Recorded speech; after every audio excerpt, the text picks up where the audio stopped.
Before the darkness takes over, let's make a pact, seal our agreement with a like, and subscribe to summon the next nightmare. I have silenced the world for you. No interruptions after minute 15. Just you, the rain, and the story. In return, leave a sign of life. Tell me where you are watching from and what time it is in your world. Lock the door, and let's begin.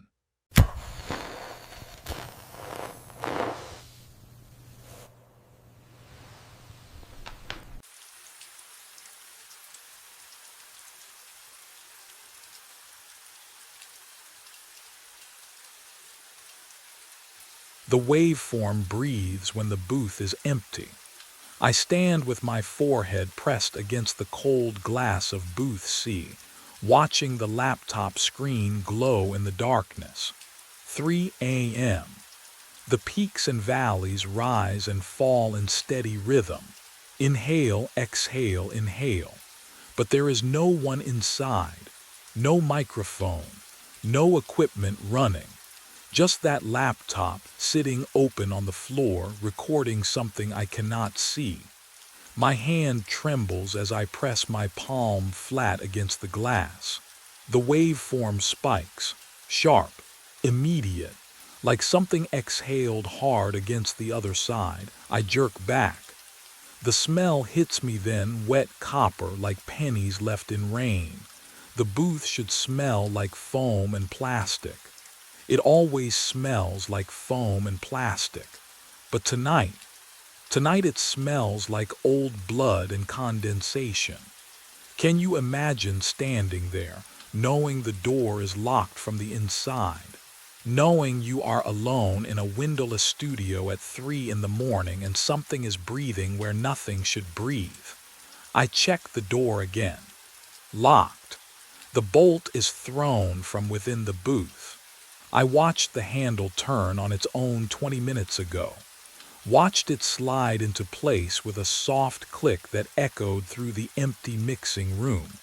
My throat tightens. I have been a sound engineer for 10 years.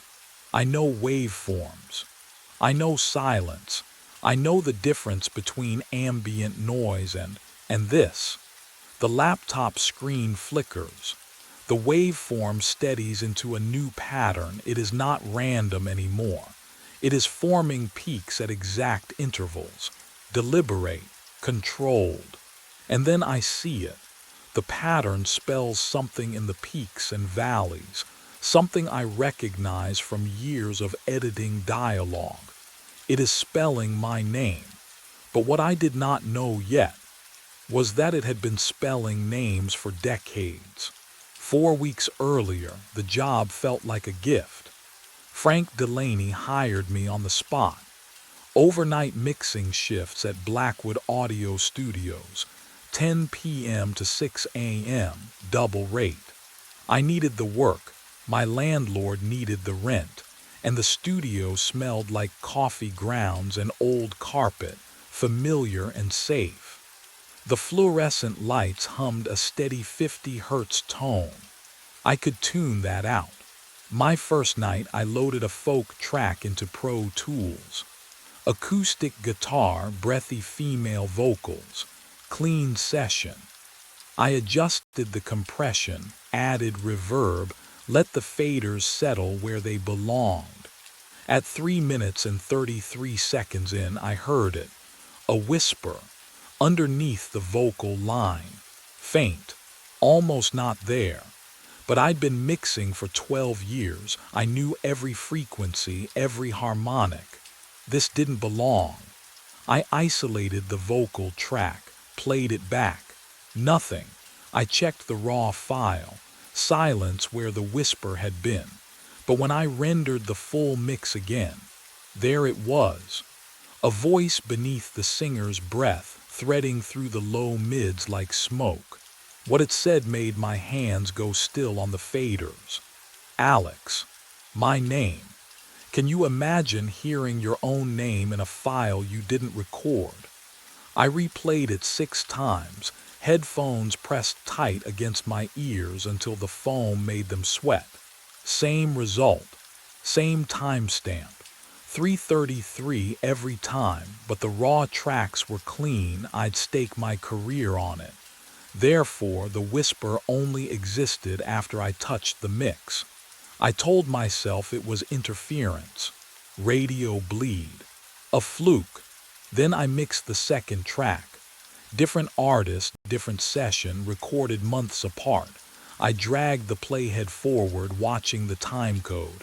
3:32, 3:33, there. Louder this time, clearer, Alex, James Mercer. My full name. All three words, spoken in a voice that sounded like wet paper tearing. The studio felt colder suddenly, or maybe I just noticed the cold for the first time. The air conditioning vent above booth C rattled, metal on metal. Outside the mixing room window, the hallway stretched dark and empty.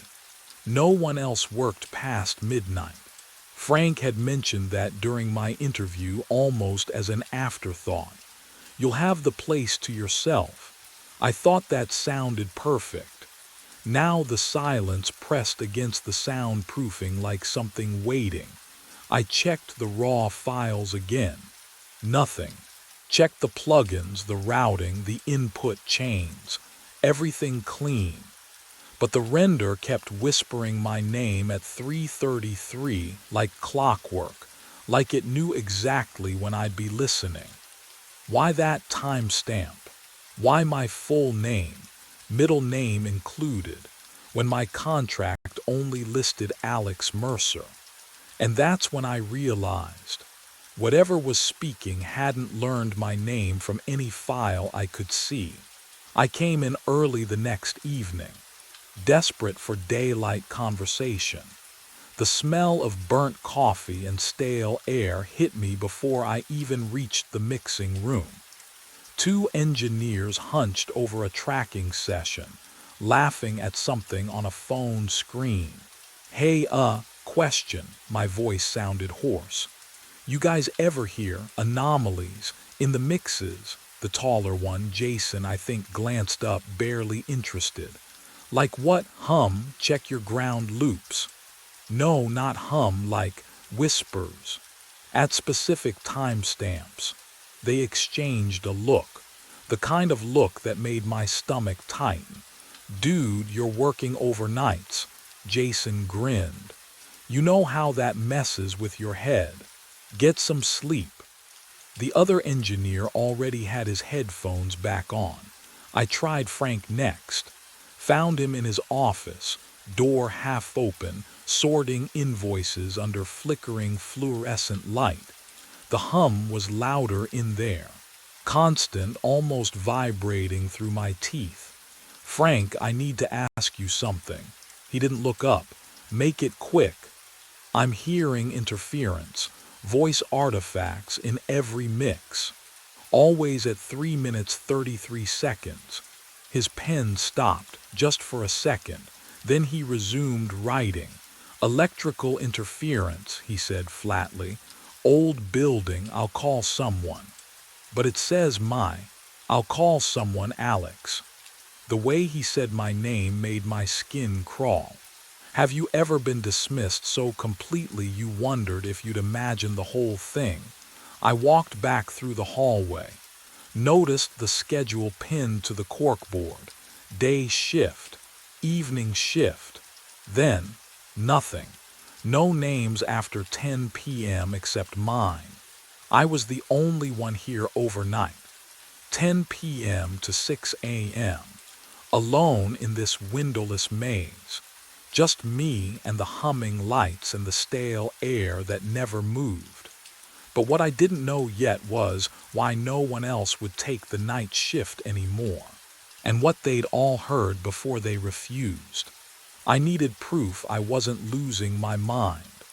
The security camera clicked onto the tripod behind my chair, lens aimed at my face and the mixing desk. I angled it carefully, making sure the microphone stayed in frame. My hands trembled as I tightened the mount.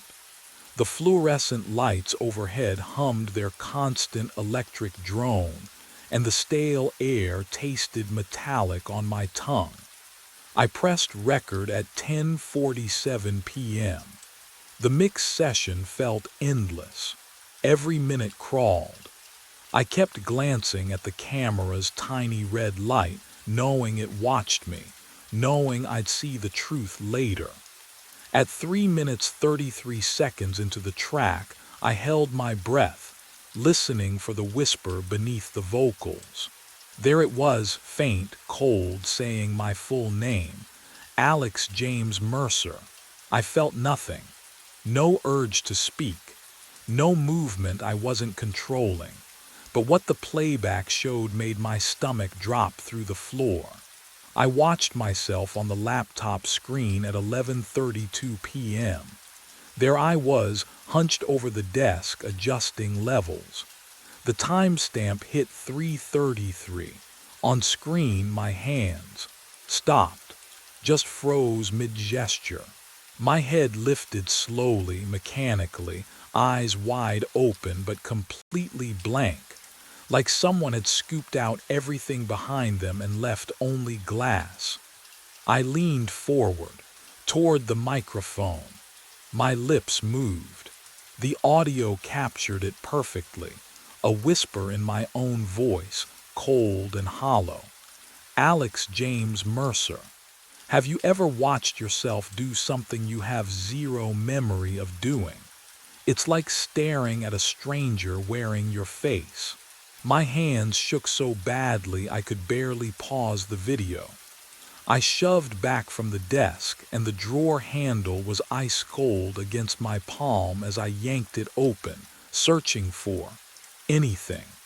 My fingers found paper wedged in the back corner, yellowed, folded tight. The handwriting was frantic, ink pressed deep into the fibers. It is not you whispering. Check Booth C signed Curtis Vale, former engineer, and scrawled below in trembling letters. If you are reading this, you are already being recorded. The studio archive smelled wrong, like dust mixed with something metallic, almost like burnt copper. I descended the basement stairs at 4 in the morning, Curtis's note crumpled in my fist. The fluorescent lights down here flickered in a rhythm that made my pulse quicken. Personnel files lined metal shelves, cold to the touch. I pulled every overnight engineer folder from the past decade. 7 names, 7 resignation dates. No 2-week notices, just abrupt departures, sometimes mid-shift. My hands trembled as I reached Curtis Vale's file. Terminated. October 14th, 2019. Not resigned. Terminated. I cornered Frank the next evening before my shift. Tell me about Curtis Vale.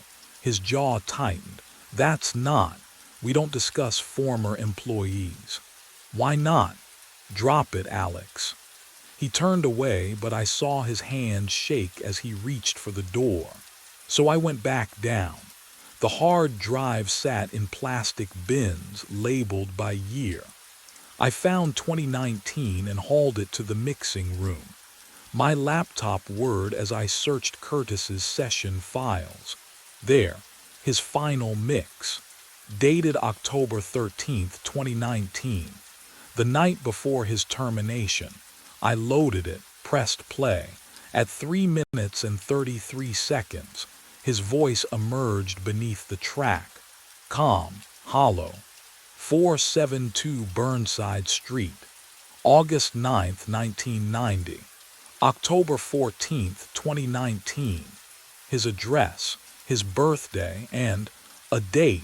But what I discovered next made my blood freeze. I Googled Curtis Vale's obituary. Died October 14th, 2019. Unexplained cardiac arrest. Age 29. He whispered his own death date, and 24 hours later it came true. And that's when I realized the whisper wasn't just recording me. It was predicting something far worse. I had to know if it would happen to me too. The mixing desk felt colder under my palms as I set up a fresh session, fingers trembling so badly I fumbled the cable inputs twice. The fluorescent lights overhead hummed their usual monotone dirge, but tonight the sound felt thicker, like it was pressing against my eardrums. I hit record, 3 minutes, 33 seconds, that's all I had to wait. My heartbeat filled the headphones as the timeline crawled forward, each second stretching like warm tar. I watched the waveform dance with my breath, with the soft creak of my chair, with the wet click of my throat when I swallowed. At 3 minutes 32 seconds, my hands went numb. Then, silence. My own voice whispered through the speakers, clear, calm, familiar but wrong, like hearing yourself on an old answering machine. 417 Hawthorne Street, Apartment B, September 12, 1992. My address, my birthday, November 21st, next Thursday. The air left my lungs. Can you imagine hearing the exact date you're supposed to die? Not from a doctor, not from a fortune teller, from your own mouth speaking words you never said. I slammed my fist on the delete key. The file blinked out, then reappeared. I deleted it again, 5 times. Each time it regenerated like a wound refusing to close. But what I did next made everything so much worse. I ran, grabbed my jacket, my keys, didn't bother shutting down the equipment. The hallway stretched longer than I remembered, my footsteps echoing in a rhythm that sounded almost like whispering. The exit door's push bar felt sticky under my palm. Was that condensation or something else? Outside, November rain drilled the pavement, cold mist clinging to my face. I fumbled my keys into the ignition. Click, click, click. The engine turned over, but wouldn't catch. The battery was new. I'd driven here 3 hours ago. I tried again. Click, click, click. The studio lights behind me flickered once. Then the windows went dark, one by one, like eyes closing. The building exhaled cold air through the cracked exit door, carrying the smell of burnt plastic and something older, earthier, like wet soil. My phone screen glowed, 1 bar of signal. I dialed Frank's number with shaking fingers. It rang and rang. Then, static. Underneath the white noise, I heard it. My own whispered voice looping, November 21st, November 21st, November 21st. The studio door behind me creaked open by itself, just an inch, just enough to let something out or invite me back in. I ran. The studio door groaned wider behind me, but I didn't look back. My legs carried me down the block, lungs burning, the burnt plastic smell clinging to my jacket. I flagged down a late-night rideshare with shaking hands. The driver asked if I was okay. I lied. Home felt wrong, too quiet, too close to whatever was following me. So I went to the only place open at 4 in the morning, a 24-hour diner on Burnside with free Wi-Fi. The fluorescent buzz reminded me of the studio. I ordered coffee I wouldn't drink and opened my laptop. City records, fire department archives. I needed to know what I was dealing with. The search term was simple, Blackwood audio fire. The results loaded slowly, and what I found made my hands go cold. November 3rd, 1997. Booth C electrical fire during overnight session. 1 casualty. Hugo Brennan, age unknown, sound engineer. The report stated the fire was contained within 20 minutes, but witnesses, 3 firefighters and a neighboring business owner, reported hearing screaming from inside the booth for hours afterward. The door had been opened. The booth was empty. No body recovered. I scrolled further, rebuilding permits, insurance claims, then a personnel file scanned and archived. Hugo Brennan's employee photo filled my screen. Gaunt face, hollow eyes, thin lips pressed together. He was staring directly at the camera, but his eyes were wrong, too dark, too still, like they were looking through the lens through time straight at me. And beneath the photo, handwritten in faded ink, overnight engineer, Booth C specialist. But what made my stomach twist was something I hadn't expected to find. The notation at the bottom of his file, stamped in red, audio logs preserved in perpetuity. That's when I realized Hugo hadn't just died in that fire.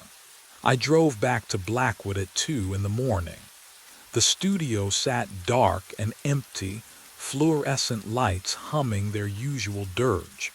My hand trembled as I unlocked the front door. Booth C waited at the end of the hallway. The metal door handle felt ice cold under my palm. Colder than it should be, I twisted it. The seal broke with a wet sucking sound, releasing air that smelled wrong, stale, organic, like someone had been living in there. Oh God, someone had. A sleeping bag lay crumpled in the corner. Fast food wrappers scattered across the floor. Empty water bottles lined the wall. But that wasn't what froze me in place.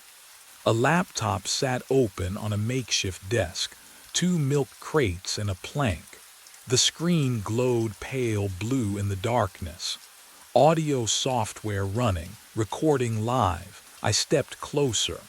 The waveform on screen pulsed rhythmically, up and down, matching my breathing exactly. Can you imagine seeing your own breath visualized by something you didn't set up? My chest tightened. I held my breath. The waveform continued. Then I heard it, wet breathing, behind me. Close enough to feel against my neck, I spun around. Empty booth.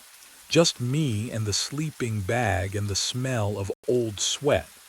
When I turned back to the laptop, the cursor was moving, on its own, sliding across the screen with mechanical precision, opening a folder I hadn't touched. The folder name appeared in white text, collection. Inside, files, audio files, each one named after someone. Curtis_Vale_final_recording.wav. Jenkins_Emma_final_recording.wav. 7 names total. 7 overnight engineers. But what I saw at the bottom made my stomach drop through the floor. Alex_Mercer_final_recording.wav. The file was already created. Time stamp, tonight, size 0 kilobytes, and growing. I ran, out of booth C down the corridor. My sneakers slapped against linoleum that smelled faintly of mildew and copper. The exit sign glowed red at the end of the hall. But when I shoved through the door, fluorescent lights buzzed overhead and I was staring at booth C again. No, I turned, ran the opposite direction, past the mixing room, past Frank's office, through the loading bay door and into the corridor. Booth C waited ahead, door hanging open like a mouth. Can you imagine that? Every exit, every turn, leading back. I pulled out my phone. My hands shook so hard I nearly dropped it. No signal. I dialed 911 anyway. Static poured from the speaker, and beneath it, faint but growing, the whisper. My full name, over and over. I threw the phone. It clattered against the wall, but the whisper didn't stop, because it wasn't coming from the phone anymore. It was in my heartbeat. Tha-thump. Alex. Tha-thump. Mercer. Each pulse carried it through my veins, a rhythm I couldn't escape. I pressed my palms over my ears, but it only grew louder, syncing with my breath. In Alex, out Mercer. The booth walls glistened. Condensation beaded and dripped, slow and deliberate, like sweat on living skin. My watch read 3:32. Oh, no, the lights cut out, pure black, the kind that presses against your eyes. I froze, breath caught, something cold touched the back of my neck. Wet, solid, I screamed, and from the darkness my scream played back, looped, layered, whispered in 7 different voices, all mine, all wrong. But what I heard beneath those voices made my blood stop cold. Warmth touched my face. Not cold, not wet, warmth. I opened my eyes to fluorescent lights buzzing overhead, and Frank Delaney's panicked face hovering above mine. His breath smelled like cheap coffee and cigarettes. The mixing desk pressed hard against my spine. Headphones tangled around my throat. The microphone was live, red LED glowing like a tiny wound. Jesus Christ, Alex, can you hear me? I blinked. My tongue tasted like copper. My neck throbbed where it had touched me. I tried to speak, but only a croak escaped. Frank pulled the headphones off. You've been out for hours. I found you at 6:15. It's almost noon. Noon, daylight. Real daylight filtering through the hallway from the front entrance. I could see dust motes floating in the golden beam. I wanted to cry. I'm leaving, I whispered. What? I'm leaving. Forever, I'm done. Frank stepped back, hands raised. Okay. Okay, you need a hospital. No. I shoved myself upright. The studio spun, but I forced my legs to work. One step, another. The floor felt solid. The walls stayed where they were. I stumbled past Frank, past the mixing room, past booth C. I didn't look inside. I couldn't. My car started on the first try. The steering wheel was sun-warmed under my palms, real and ordinary and perfect. I drove. I didn't stop until Portland was a smudge in my rear-view mirror, but what I didn't know then, what I couldn't have known, was that leaving wasn't the same as escaping. 3 months passed. I found work in Seattle. I slept with the lights on. I never mixed audio again. I convinced myself it was over. I was wrong. Because on a cold February night, a woman named Sarah Chen walked into Blackwood Audio Studios for her first overnight shift. Frank hired her without mentioning the history, without warning her. At 3:33 into her first mix, she stopped, cocked her head, listened. A whisper threaded through the track, faint, unmistakable. Sarah Marie Chen, her full name. She checked the raw files. Nothing there, just like I had. And in booth C, when the day shift engineer opened it the next morning, they found something new on the floor. A sleeping bag. Fresh food wrappers. The laptop still recording, cursor blinking. The folder labeled collection had grown. Curtis Vale, final recording. Hugo Brennan, archived. Michael Torres, archived. David Kim, archived. And there, second from the bottom, Alex_Mercer_final_recording.wav. The file was 4 hours and 37 minutes long. Sarah would discover it in 2 weeks. She would listen. She would hear my voice whispering her address, her birthday, her death date. And she would realize, just as I had, that some studios don't just record sound. They collect it. They collect us. And once you're in the collection, you never really leave. The voice on the phone was mine. I pressed the cold plastic against my ear and heard myself speak. Not an echo, not a recording, my voice, my exact cadence, the way I swallow before bad news. "Vincent," it said, "platform 7, 6:23. The train derails." My hand trembled. The fluorescent lights above platform 7 buzzed, casting everything in sickly yellow. I could smell the bleach from my last cleaning round, still wet on the concrete, mixed with something else. Something metallic I couldn't place. "Who is this?" "You know who this is." The line went dead. My radio crackled to life. Rachel's voice cut through the static, sharp and impatient. "Carver, you copy. I need debris cleared from platform 7 before the morning train. You've got 4 minutes. 4 minutes until 6:23. I clipped the radio back to my belt. My breath came shallow. The station was empty at this hour, just me and the hum of distant ventilation. But I wasn't alone. I never was down here.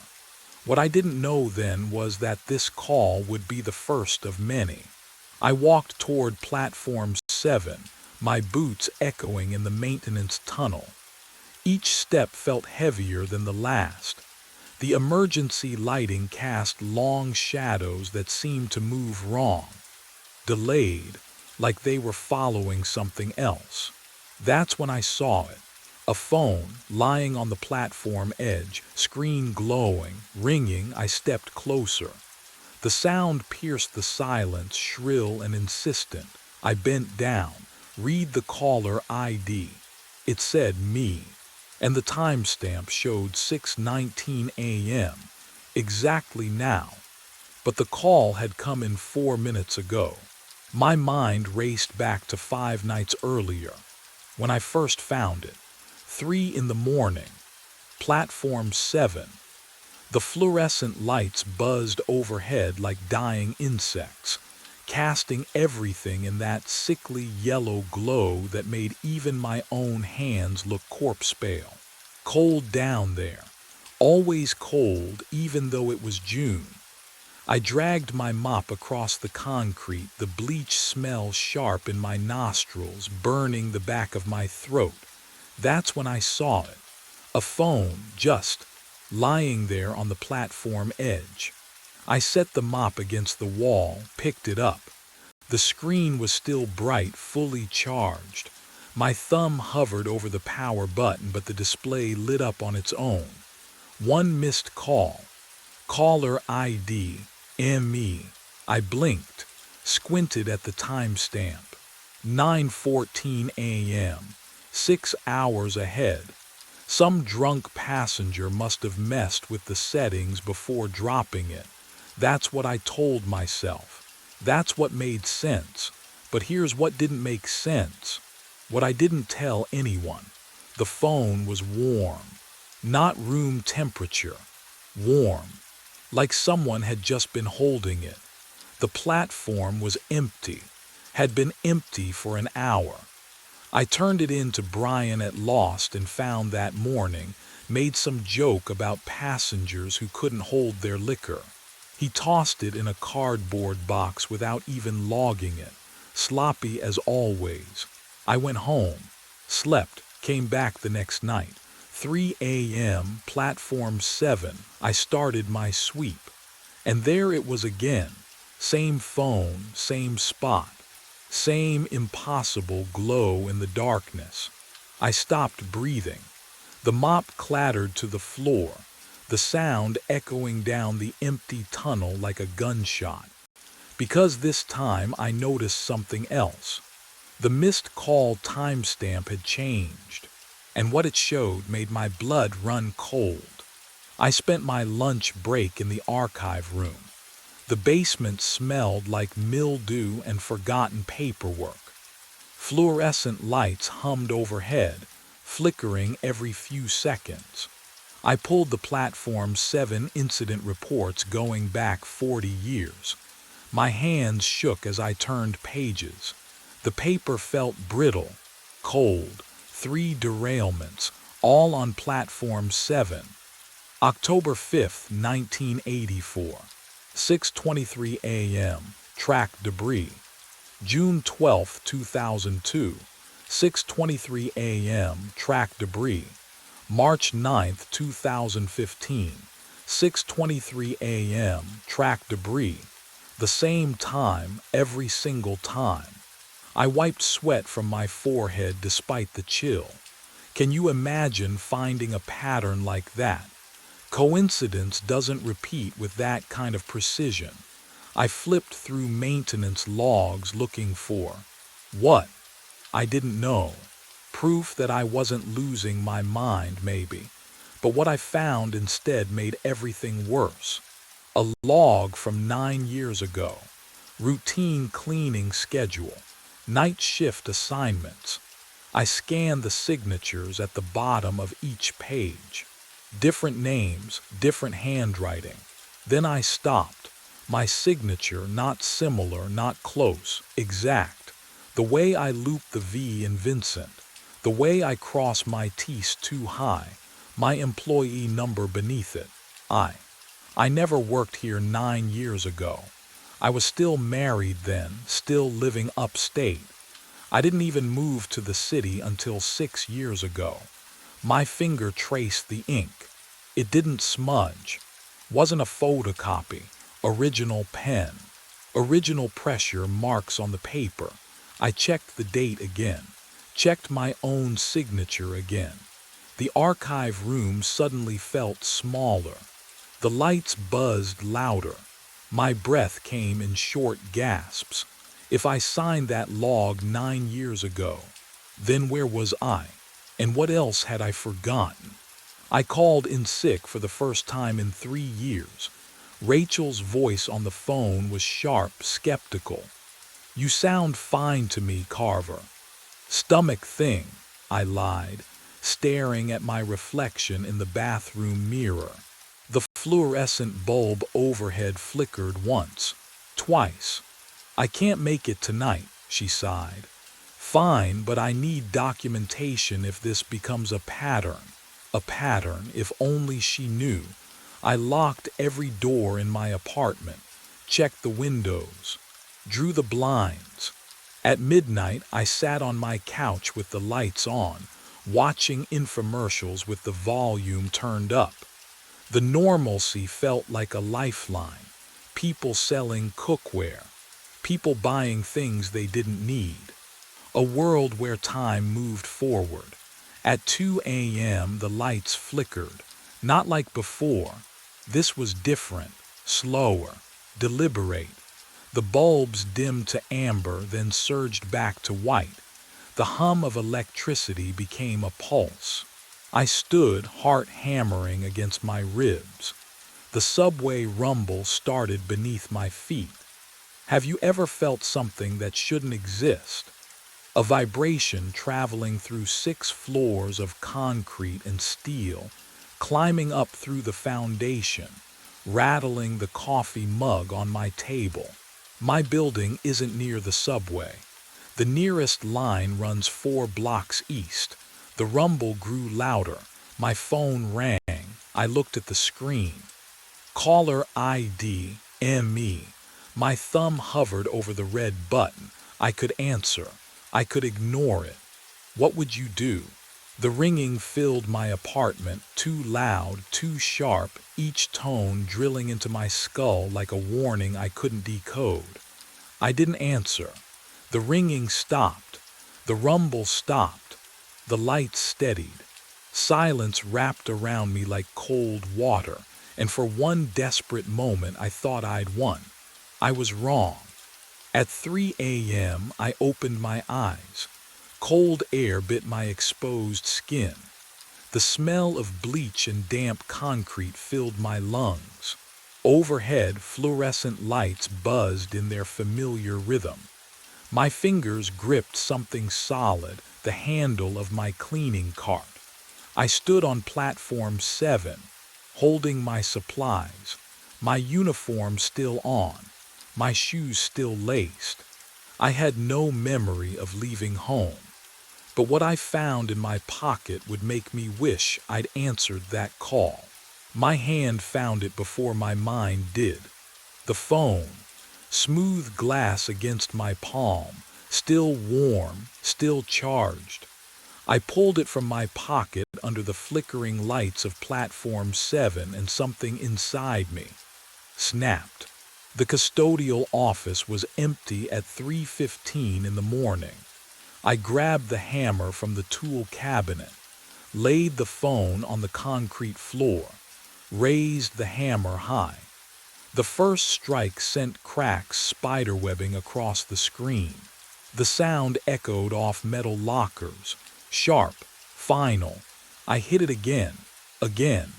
Glass shattered into glittering pieces. The battery split open with a chemical smell that burned my nostrils. I kept swinging until my shoulder ached, until the phone was nothing but fragments and twisted metal and circuit board dust. Have you ever been so desperate you destroy the one thing that might give you answers?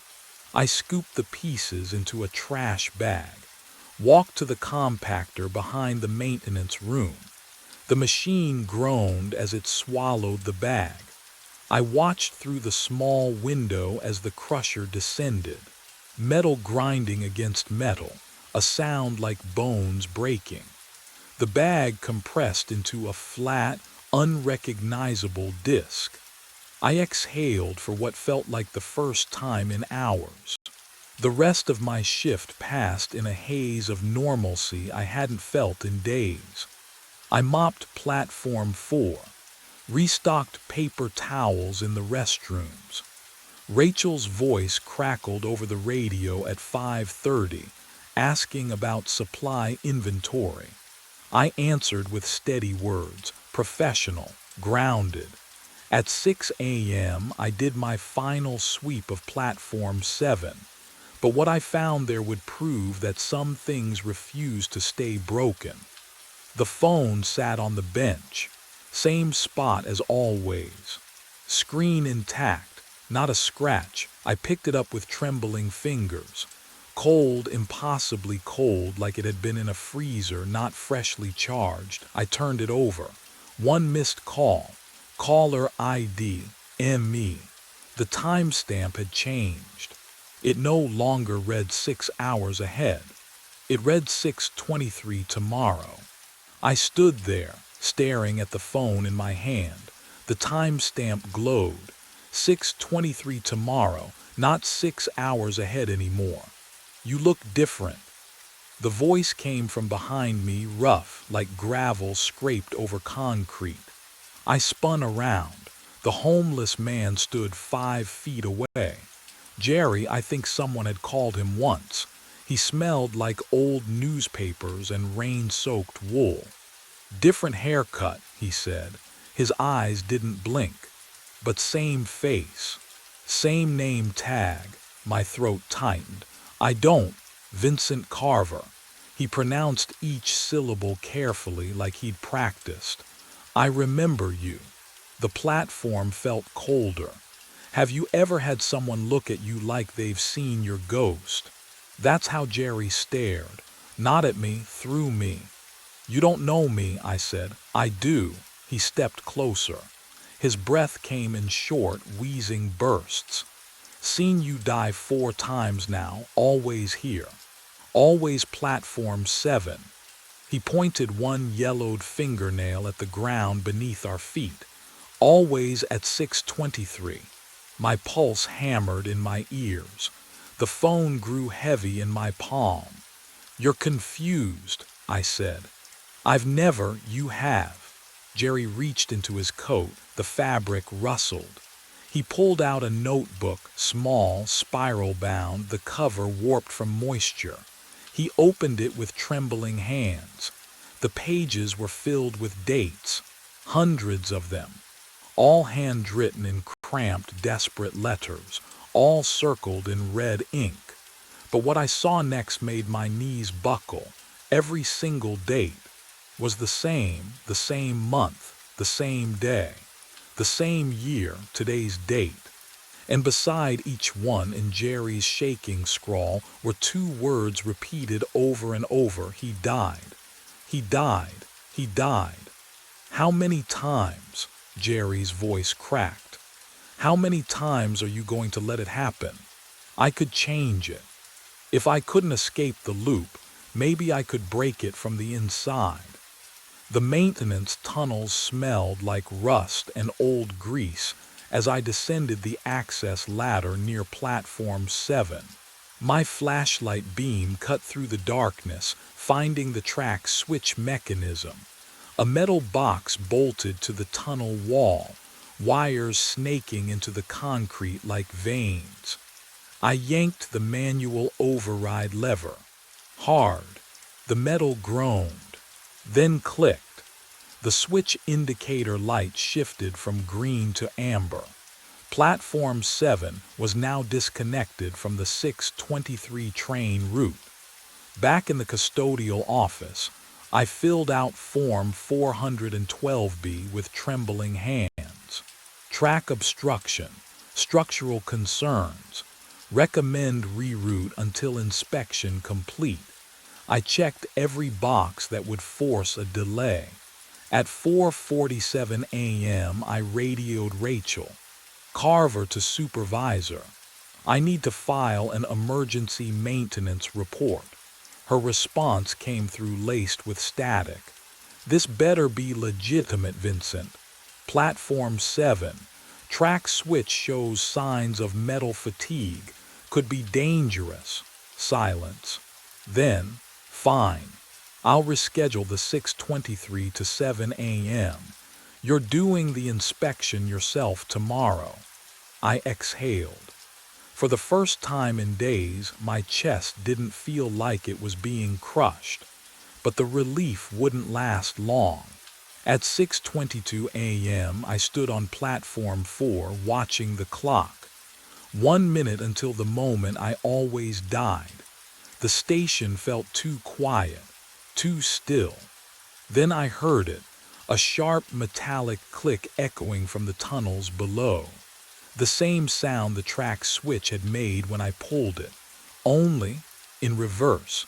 My radio crackled to life. Rachel's voice, cold, mechanical, wrong somehow. Carver, I need you to clear debris from platform 7 before the 6:23 arrives. I looked at my watch. The schedule had changed back, and I realized something far worse than dying. I'd been trying to stop this before. The floor tilts beneath me. I blink, and I am standing on platform 4, mop in hand, squeezing dirty water into the bucket. The fluorescent lights hum their usual rhythm, but I am also still on platform 7, watching myself on platform 4, both places at once. My hands shake, both sets of them. The station stretches like taffy pulled too far. Platform 4 bleeds into platform 7. The walls curve wrong. The distance between them collapses and expands with each breath I take. Can you imagine feeling yourself exist in two places?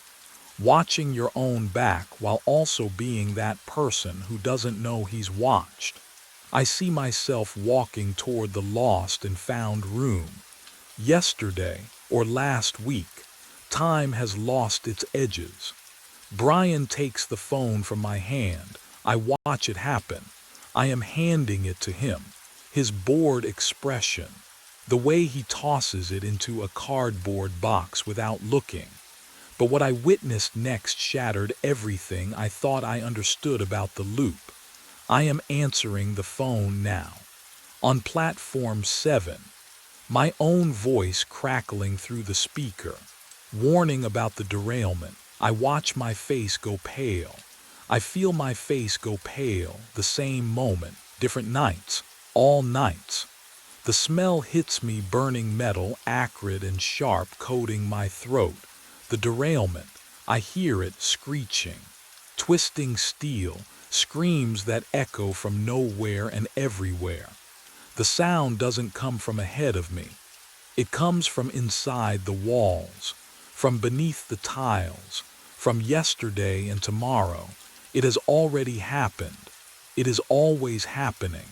The phone rings in my pocket. I never picked it up. It is there anyway. The station shudders.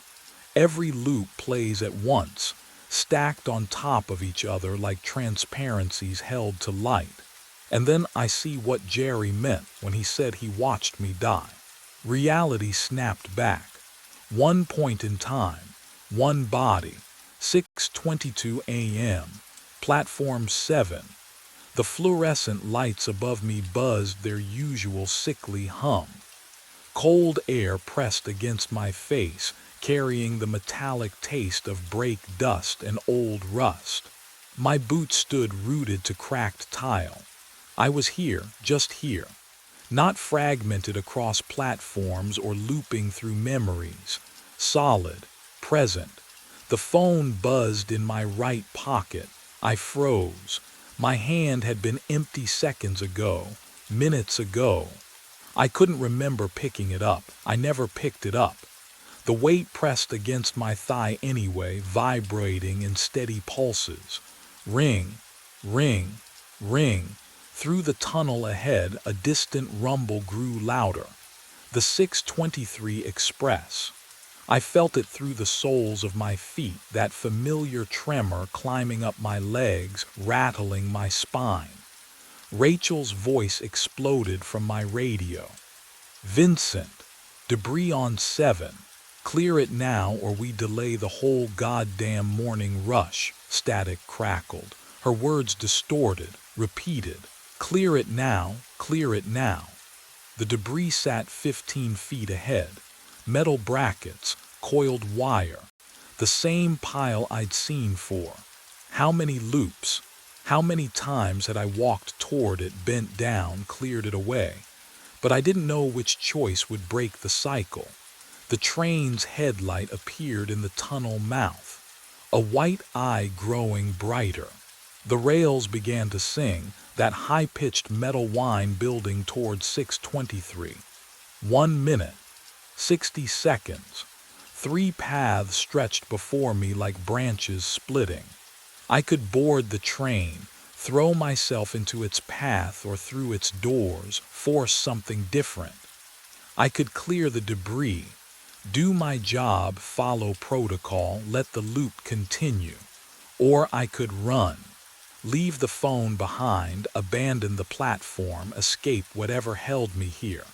What would you do, knowing every choice might seal you into this moment forever? The phone kept ringing.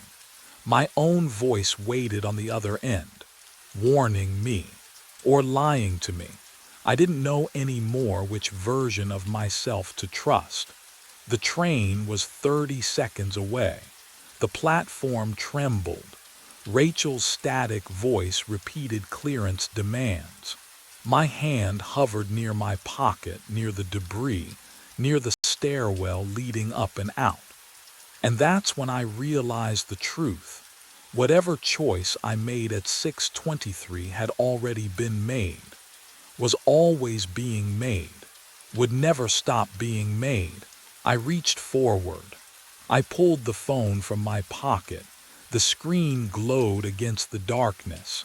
The train's headlights swept around the curve, closer now. I could hear the wheels screaming against the rails. I dropped it. The phone clattered onto the tracks, lay there. Still ringing, I stepped back. 6:23. The train hit the phone dead center. A burst of white sparks exploded outward, so bright I had to shield my eyes. The smell of burning electronics filled the platform. acrid, chemical, wrong. The train wheels shrieked. Metal grinding metal. My chest tightened. Waited for the derailment. Waited for the sound of cars folding like paper. But the train passed safely. The tail lights disappeared into the tunnel. Silence rushed back in. Cold air settled on my skin. I exhaled. Didn't even realize I'd been holding my breath. Rachel's voice crackled on the radio. "Carver, morning shift's here, you're clear." My shift ended. I went home, slept for the first time in days. Dreamless, heavy. When I woke, sunlight streamed through my apartment window. Real sunlight. I made coffee, watched the clock, felt normal, but what I didn't know then would change everything. The next night I returned to work, midnight shift. Same routine, same platforms. I told myself it was over, that dropping the phone had broken something, fixed something. At 3 a.m. I walked past platform 7 during my sweep. A phone sat on the bench. I stopped, stared at it. Fully charged, screen glowing in the dim fluorescent light. I picked it up with trembling fingers. One missed call. Caller ID, ME. The timestamp read 6:23 a.m. today, 6 hours from now. The cycle hadn't ended. It had never ended. What would you do, knowing every choice leads back here? Knowing you'll stand on this platform forever, holding this phone, watching that train approach. I pressed the phone to my ear. It was already ringing. The phone rang at 2:38 a.m. I reached for the handset, the plastic cold against my palm, and the fluorescent lights above me hummed their usual lullaby. The dispatch office smelled like burnt coffee and 3 hours of silence. "Ridgeline Towing, this is Trevor," static crackled. Then, a voice I knew. "Trevor, it's Boyd." My stomach dropped. Boyd Keller hadn't shown up for his shift tonight. Rita left me a voicemail about it 6 hours ago. Said he'd vanished somewhere on Route 44 during last night's run. Radio went dead, truck stopped moving. Search and rescue found nothing. "Boyd," I sat up straighter, gripping the handset. "Where the hell are you? Everyone's been looking. Need a tow," he said. His voice sounded wrong. Like someone had recorded him speaking and played it backward, then forward again. The cadence was off. Too slow, too smooth. "What's your location?" "Route 44, mile marker 13. The same spot. The exact same spot where his GPS had blinked out last night. "What would you do if your missing coworker called from the place he disappeared?" I pulled up the GPS tracking system, fingers trembling as I typed in Boyd's truck number. The screen loaded. There it was, his last known position frozen at mile marker 13. Transmission stopped at 2:51 a.m., 24 hours ago. But I was hearing his voice right now. "Boyd, listen to me. Are you hurt? How are you calling? Your phone should be. Just send someone," he said, and this time I heard it clearly. The words came out smooth, but underneath them, like an echo, they played backward. Syllables reversing, folding into themselves. My hands started shaking. "Who is this?" The line went silent except for static that sounded almost like breathing. And then I realized something that made my blood turn to ice. What I was hearing on that call would haunt me for the rest of the night. My hands shook as I dialed Rita's cell. 3 rings, 4. Then her voicemail, that bored bureaucratic drawl I'd heard 100 times. "You've reached Rita Malone. I'm unavailable. Leave a message after the tone." "Rita, it's Trevor. I need you to call me back. Now it's about Boyd. I got a call from him from Route 44. The same. The beep cut me off. I slammed the receiver down and the sound echoed through the concrete room like a gunshot. The fluorescent lights hummed overhead, that relentless mosquito whine that burrowed into my skull. I tasted burnt coffee at the back of my throat. Bitter, metallic. Wrong. I pulled up the staff schedule on the terminal, fingers sticky against the keys. The screen glowed sickly green in the dark office. I scrolled to this week's rotation, looking for Rita's emergency contact, for anyone. My name stared back at me. Trevor Hatch. Night dispatch. Status, deceased. Called in 3 days ago. I blinked. Read it again. The letters didn't change. What the hell? A glitch had to be, some database error. I'd been here every night this week. Hadn't I? The memory felt slippery, like trying to hold water in my fists. I switched to the Route 44 camera feeds. Maybe I could see Boyd's truck. Confirm he was really out there. Static. All 6 feeds showed nothing but churning gray snow, and through the dead pixels I swore I heard breathing. I grabbed my phone, texted Rita, then Jenna from day shift, then dispatch in the next county. My thumbs flew across the screen, desperate pleading. The messages sat there, unread, unanswered. Nobody was listening, and the clock on the wall. It still read 2:38 a.m., but that was 10 minutes ago. I needed answers. The filing cabinet stood in the corner, gray metal coated with grime. I yanked the bottom drawer open. Cold metal bit my fingertips. Inside, folders slumped together like old bones, their edges yellowed and brittle. The smell hit me, dust and mildew and something else, something stale, like air that hadn't moved in years. I pulled the thickest folder. 2009. The year stamped across the tab in faded ink. My hands trembled as I flipped it open. Incident reports, service logs. A photo clipped to the first page showed a tow truck driver, mid-30s, standing beside his rig. The name beneath read Dale Grimshaw. I scanned the report. Dale Grimshaw, driver. Dispatched to Route 44, mile marker 13 at 2:38 a.m. Never returned. Truck found 3 days later, engine cold, driver's door open. No blood, no signs of struggle, just gone. The company shut down 2 months after. Ridgeline Towing, but that wasn't my company. We were North Star Dispatch, different name. Different management. I flipped to the contact sheet at the back of the folder. My stomach dropped.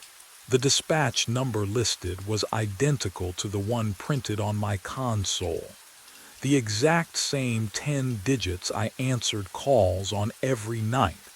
What are the odds of that? Can you even imagine? I looked around the cramped concrete room, the fluorescent lights humming their endless monotone song above me. The single window overlooking the empty lot. The burnt coffee smell that never left. This wasn't a different building. This was the same office. I stood, walked to the door, turned the handle. It didn't move. I tried again, rattling it harder. The metal clicked uselessly, locked tight from the outside. My breath came faster. I crossed to the window, pressed my palms against the cold glass, but the latch wouldn't budge. Rusted shut or bolted, I couldn't tell which. The fluorescent hum shifted. Lower now, almost like breathing. I was alone, completely alone. And I wouldn't be leaving until someone unlocked that door in the morning. But the real question I should have asked was this: would morning ever come? I checked my watch. 2:36.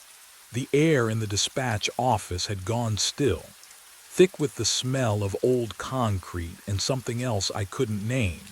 Something metallic. The fluorescent lights hummed their endless monotone hymn above me, and I pressed my back against the locked door, feeling the cold metal handle dig into my spine. 2:37. My phone showed no signal, just a blank screen where the bars should be. I tried Rita again. Nothing. The call wouldn't even attempt to connect, but the landline on the desk. That red light blinked steady and patient, like a heartbeat waiting for me to notice. What would you do? Sit there and wait for morning, or the phone rang at exactly 2:38. I froze. The sound carved through the silence like a blade, sharp and wrong in a way that made my teeth ache. It rang again, again. That same mechanical scream I'd heard for 3 weeks now, but tonight it felt different. Hungry. I let it ring. 4 times, 5. My hand hovered over the receiver, trembling like I was reaching toward an open flame. But what choice did I have? I answered, static first, then a voice.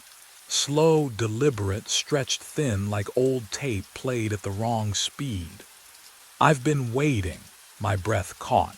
The voice wasn't Boyd's, it was older, tired beyond measure.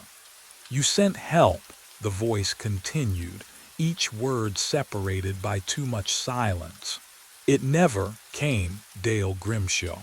I didn't send anyone, I whispered. I wasn't even. You were always here, Trevor. The line went dead. I dropped the receiver, grabbed my keys, ran to the door and yanked the handle. Locked. I slammed my shoulder against it. Nothing. The window next. I picked up the desk chair and swung it hard against the glass. The chair bounced back like I'd hit solid concrete.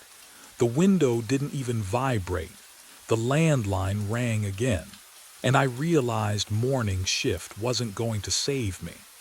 Because whatever was calling knew I had nowhere left to run. I backed away from the console, and my foot hit something. Glass. The bottle rolled across the concrete floor, the sound amplified in the cramped room. I looked down. 3 empty whiskey bottles lay beneath my desk, amber liquid pooled in the caps. The smell hit me then, sharp, familiar, burning my nostrils. I haven't touched alcohol in 2 years. You believe that, don't you? I do. I did, but I could taste it on my tongue. I grabbed the security monitor, fingers shaking, and scrubbed backward through the footage. Thursday night. There I was at the console, answering a call at 2:38, typing coordinates into the dispatch system, sending a driver to Route 44. Friday night. Same thing, same posture, same mechanical movements. Saturday night. Tonight, I watched myself lift a bottle to my lips before the call came in. I don't remember any of it. Can you imagine that? 3 nights erased like fog burning off asphalt. The fluorescent lights hummed louder, drilling into my skull. I pulled up the GPS logs. Boyd's truck stopped transmitting at 2:51 a.m. So did Friday's driver. And Thursdays, all at mile marker 13. All at the exact same second, like their batteries died simultaneously. Or something else did. But what I found next made my blood freeze. My phone's GPS history showed I'd driven there too. Last night. My car sitting idle at mile marker 13 for 17 minutes before returning here. I stared at my hands. No cuts. No dirt under my fingernails. Nothing to prove I'd left this room. The landline rang again, and this time I heard something underneath the static. breathing, multiple voices inhaling in perfect unison. The breathing stopped. Then they spoke. Trevor, 5 voices, perfectly synchronized, whispering my name through the static like wind through dead leaves. Trevor. I slammed the receiver down. My hand hit the cradle so hard the plastic cracked. The fluorescent lights above me flickered once, twice, and the hum changed pitch. Lower now, almost like a voice. I needed proof, something concrete, something that would make sense of the footage, the GPS logs, the 3 nights I couldn't remember. My phone sat on the desk, screen dark. I picked it up. The glass felt cold, too cold, like it had been sitting in a freezer, not beside my lukewarm coffee. I opened the location history. My hand started shaking before I even read the timestamps. There, last night, 2:38 a.m. to 2:51 a.m., Route 44, mile marker 13. The little blue dot on the map didn't lie. According to this, I'd driven there, parked, stayed 17 minutes, but I was here, wasn't I? Can you imagine doubting your own memory so completely? I stared at that blue dot until my vision blurred. What I found next would change everything. The night before that, same route, same time, and the night before that, 3 consecutive trips, all ending at 2:51 a.m. exactly. I never left this room. I know I didn't. I would remember driving. Wouldn't I? The landline rang again. 2:38 a.m. Right on schedule. I didn't move, just watched it ring. My reflection in the black window watched back, but its lips were moving, mouthing something I couldn't hear over the ringing. The static beneath the ring tone began to form a pattern, a rhythm, almost like breathing. Then I realized what my reflection was saying. It was whispering my name. I dropped the receiver. It clattered against the console, then swung, pendulum slow, hissing static into the dead air between us, me and the thing in the window that wore my face. My knees hit the floor. Cold concrete bit through my jeans. I needed something real, something solid. I pressed my palms flat against the ground, felt grit scratch my skin, and that's when my fingers brushed the edge of something taped beneath the desk. Peeling tape. The sound too loud in the fluorescent hum. I pulled. A photograph slid free, corners yellowed, surface glossy under the buzzing lights. The image stopped my breath. A man in a grease-stained tow truck uniform stood beside Route 44's mile marker 13. Trees thick behind him. Asphalt cracked like dried skin. His face, my face. I've never driven a truck, never. My hands have only known keyboards and coffee mugs and the smooth plastic of this console. But there I was, or someone wearing my face was squinting into camera flash, one hand resting on a truck's dented fender. The timestamp in the corner read October 5th, 2009. Can you imagine finding yourself in a photo from 16 years ago? A photo you don't remember. But that wasn't what made my stomach twist. Scrawled in blue ink across the bottom, in handwriting I didn't recognize. The date was 3 days ago. 3 days ago. The fluorescent lights flickered. Once. Twice.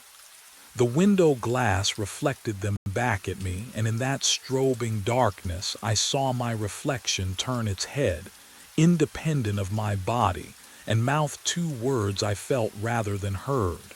Help me. But what stared back from that photograph would reveal something far worse than a moving reflection. I stumbled back from the window. My reflection stayed where it was. The static from the console changed. The formless white noise began separating into layers, peeling apart like skin from muscle. Frequencies I'd heard for 3 weeks suddenly aligned into something coherent, numbers crackling through the hiss. 44.273, 73.189, coordinates. I grabbed my phone with shaking fingers, typed them into the map. The pin dropped exactly where I knew it would. Route 44, mile marker 13. The same stretch of cracked asphalt from the photo. The place where everyone vanished. The clock above the console ticked toward 2:37. I reached for my coffee, cold now, thick. I took a sip anyway, needing something to ground me, to prove I still had a body that could taste and swallow and feel. Gasoline flooded my mouth. I spat into the trash can, gagging, but the chemical burn coated my throat like I'd been drinking fuel for hours. How long had it tasted like this? How long had I not noticed? 2:38. Every phone in the dispatch office rang at once. Not just the landline, the cell phones confiscated from previous shifts, still locked in Rita's desk drawer. The fax machine, the ancient intercom system no one had used in years. All of them screaming in perfect synchronization, a chorus demanding to be answered. I grabbed the landline receiver. 5 voices spoke as one. "We're waiting for you. You promised help. Come finish your shift." The fluorescent lights above hummed louder. I looked down at my hands gripping the phone. Through them, I could see the desk beneath. Transparent. Fading. Dissolving under light that suddenly felt less like illumination and more like an X-ray burning through what little remained of me. But what happened when there was nothing left to dissolve? That's when I would finally understand what I'd become. My hands were gone, the phones kept ringing. 5 voices, one truth. The fluorescent lights hummed a frequency that vibrated through what remained of me. And that's when the memories tore through. Route 44, October 5th, 2009. I was driving the tow truck. No, that wasn't right. I am driving the tow truck. The engine dies at mile marker 13. Cold air smells like pine needles and diesel exhaust. I call dispatch. A woman answers, says help is coming. Her voice sounds like static wrapped around a promise she can't keep. I wait, and wait, and wait. The gasoline taste in my mouth, that's not coffee. That's the fumes I breathed in the cab before hypothermia took me. Before I became something that couldn't leave Route 44. So I followed the only thread back. The dispatch number. The voice that promised help. But that wasn't the worst part. Boyd's voice on the phone 3 weeks ago. That was me, 16 years later, still calling. Still waiting. Jenna's cryptic note. She was me too, the loop before. Every dispatcher who's ever sat in this concrete tomb has been Dale Grimshaw, answering his own desperate call, sending the next version of himself to die on Route 44. Can you understand what that means? I built this purgatory one phone call at a time. The clock above the console clicks to 2:38. The phones scream in unison. My own voice echoes from every receiver. Dispatch, I need a tow. Route, no, I don't reach for the handset. My transparent fingers hover above it, then pull back. The fluorescent lights flicker. The air tastes like burnt metal and broken promises. What I didn't know then was what refusing would cost. The ringing doesn't stop. It splits into harmony, 2 rings, then 4, then 8, multiplying like a swarm of hornets trapped inside my skull. The office walls sweat condensation. The concrete floor vibrates. The phone rings, and rings, and rings. The ringing split into 12 phones, 20, 50. The sound carved into my skull like a drill bit. The fluorescent lights strobed. The concrete walls rippled. I pressed my transparent hands against my ears, but the ringing came from inside now. Inside my bones, my teeth, my memory. I couldn't break it. The loop didn't want to be broken.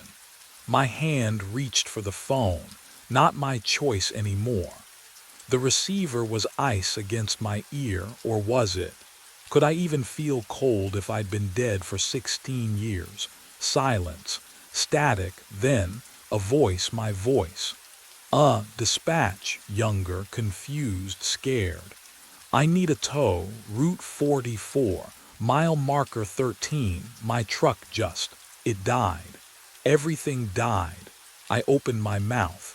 Nothing came out. Hello, is anyone there, please? I've been waiting so long. What would you do? Lie to yourself. Promise help that never comes. Help is coming, I whispered. The words tasted like gasoline. The door unlocked behind me. Click, the sound of release, of surrender. I stood. The office dissolved into burnt coffee smell and static hum. The schedule on the wall updated itself. Someone new listed for tomorrow's night shift. A name I didn't recognize yet. My phone's GPS glowed. One route available, Route 44. I drove. The woods swallowed my headlights at mile marker 13. 2:51 a.m. on the dashboard.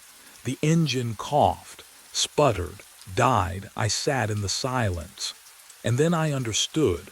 This wasn't punishment. This was duty. I picked up my phone, dialed the number I'd memorized across lifetimes. It rang. Someone young answered, eager, alive. Dispatch. I need a tow, I said. Route 44, please. Help is coming, right? Help is coming, they promised. I waited in the dark. On the screen, I never came back out. I rewound it 3 times. Same result. The grainy black and white footage showed me walking toward the storage room door at 4:33 a.m. My hand reached for the handle. The fluorescent lights above flickered once, and I stepped inside. The timestamp continued. 4:34, 4:35, 4:36. The door never opened again, but I'm standing here right now. My fingers pressed pause. The pharmacy hummed around me. Refrigerators cycling, fluorescent tubes buzzing their constant static lullaby. I could smell the sharp bite of antiseptic cleaner mixed with something older. Stale. Like decades of night shifts trapped in linoleum. The time clock on the wall read 4:29 a.m., 5 minutes. I looked down at my hands on the prescription counter. Real, solid. The same hands I'd watched on that screen, reaching for a door I couldn't remember opening. When did I review this footage? Why couldn't I remember walking into that room? My shift log sat beside the keyboard. My handwriting filled yesterday's entry. Nothing unusual, nothing missing. But what the footage showed next made my breath catch. The back hallway remained empty for hours on the recording, until I walked past the camera again at 6:15 a.m. Same uniform, same tired posture, as if I'd been there the entire time, as if the storage room had never swallowed me at all. A sound echoed from the back of the pharmacy. Footsteps.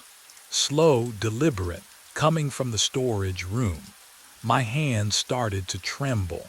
The clock ticked forward. 4:30 a.m. I could feel the seconds pulling me toward something I didn't understand, toward a door I'd already walked through, toward a room where I'd never come back, and whatever was making those footsteps was already inside. Those footsteps never came closer. My mind raced back to 2 weeks earlier, when I first heard them, when everything started. The fluorescent lights hummed their endless song. 4:30 a.m. Rain tapped against the pharmacy windows, gentle and rhythmic. I was counting inventory, something to keep my hands busy, my mind occupied. The night shift does that to you, makes you desperate for anything that feels like purpose. The door chime rang. He shuffled in from the storm, water dripping from a gray raincoat that looked decades old. 60s maybe. Hollow eyes sunk deep into his skull. The way he moved. Slow, deliberate, like every step required negotiation with his bones. Sleeping pills. His voice scraped out like sandpaper on wood. Please. I turned to the prescription counter. Do you have a script, or over the counter is fine? He leaned against the register and I caught the smell. Old antiseptic. The kind that clings to hospital hallways and never quite washes out. Been trying to sleep for 8 years now. I grabbed a bottle of diphenhydramine. My hands were steadier then. Insomnia's rough. Have you tried? I retired from this pharmacy 8 years ago. He stared past me at the storage room door. But I never stopped working. The bottle slipped, caught it. I'm sorry. Night shift. He smiled, but his lips didn't move right, too slow, like the expression arrived late. Just like you, Owen Trask. My throat tightened. Can you imagine hearing your own name in a stranger's mouth at 4:30 in the morning? But what happened next would change everything. He reached for his wallet, the signature on his credit card. I saw it before he pulled cash instead. Same as mine, exact spelling. Owen, not Owen, not Ewan, Owen. How do you? He walked past me toward the storage room. Sir, that's employees only. He didn't stop, didn't turn. The door opened. He stepped inside. The fluorescent light inside flickered once, twice, then went dark. I counted to 10, waited for him to realize his mistake and come back out. Silence. I walked to the storage room, pushed the door open. Empty. Shelves of medication. Boxes stacked to the ceiling. No gray raincoat. No man. No back exit. The air inside was cold enough to see my breath. I checked the time clock on my way back to the counter. My fingers traced the fresh punch card. The name printed at the top made my stomach drop. Owen Trask, clocked out at 4:34 a.m., but I was still standing there, and I'd never clocked in anyone else that night. And that's when I realized the storage room door had locked itself behind me. I spent the next morning searching every database. The computer hummed in the back office, screen glow painting my face blue as I scrolled through decades of employee records. My finger cramped on the mouse. Click, scroll, click. The fluorescent lights overhead buzzed like insects trapped in glass. Nothing. No Owen Trask before me. No retirement record. No personnel file. I typed the name again, slower this time, as if precision could conjure proof from digital void. The system returned 0 results. When Denise arrived at 8, I cornered her by the coffee maker. the smell of burnt grounds mixed with her perfume, something floral and synthetic that made my head ache. Did someone named Owen Trask work here before? I kept my voice steady. Maybe 8, 10 years ago, she laughed, actually laughed. Owen, honey, you need sleep. Real sleep, not whatever you're doing. I'm serious. A man came in and, you're working too many doubles. She poured her coffee without looking at me. Take tomorrow off. Doctor's orders. The conversation was over. She walked away, heels clicking on linoleum, and I stood there wondering if I'd even spoken aloud. What would you do when no one believes you? I returned to the pharmacy floor, hands shaking as I restocked shelves. My fingers brushed a prescription bottle wedged behind newer inventory. I pulled it free. The label was yellowed, faded. The handwriting was mine. That specific slant on the capital T, the way I looped my O's. But the date read March 7th, 1987. I was not born until 1991. The bottle felt ice cold in my palm. I stared at my own signature, impossible, undeniable, and understood then that something far worse than exhaustion was happening. Someone had been writing my name decades before I existed, and whoever it was, they were still here. I kept the bottle hidden in my pocket for the rest of that shift. The weight of it pressed against my thigh, a constant reminder that something impossible had carved my name into history before I existed. The next night, Mr. Petrov shuffled in at 4:03 a.m. for his insomnia medication. Same as always, but when I handed him the white paper bag, he smiled. "You gave me that same advice last week," he said. About taking it with warm milk, worked like a charm. I hadn't seen him in 2 weeks. I don't remember that, I said. He tapped the counter twice. Sure you do. You were wearing that same blue watch. Told me you got it from your father. My wrist was bare. I'd never owned a watch in my life. He left before I could ask him what he meant. The fluorescent lights buzzed overhead, the only sound in the empty pharmacy. My hands were shaking. What would you do? Would you convince yourself you'd forgotten, or would you start digging? I dug. The time clock hung on the wall behind the prescription counter.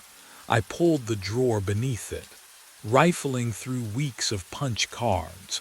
The paper felt brittle and cold under my fingertips, and there it was. My card showed clock-ins on September 9th and September 12th. I was home both those nights. I remembered.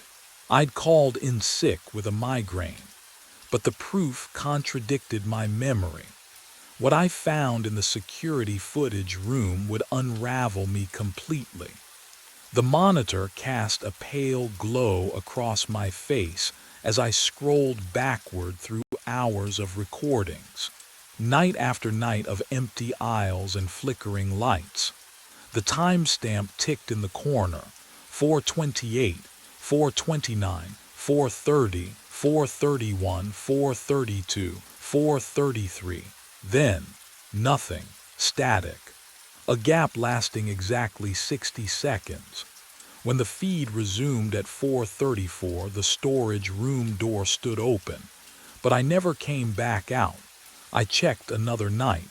Same gap, same open door, same absence. 5 nights, 7 nights, 11 nights, every single time. I walked into that storage room at 4:33 a.m. and vanished from existence. The question wasn't who had been impersonating me anymore. The question was, where had I been going? I needed answers the storage room might provide. The door swung open with a groan that echoed too long in the narrow space. Cold air hit my face, not the manufactured chill of the pharmacy's air conditioning, but something deeper, older. The kind of cold that settles in abandoned places. My breath misted in front of me as I stepped inside. The smell struck me next.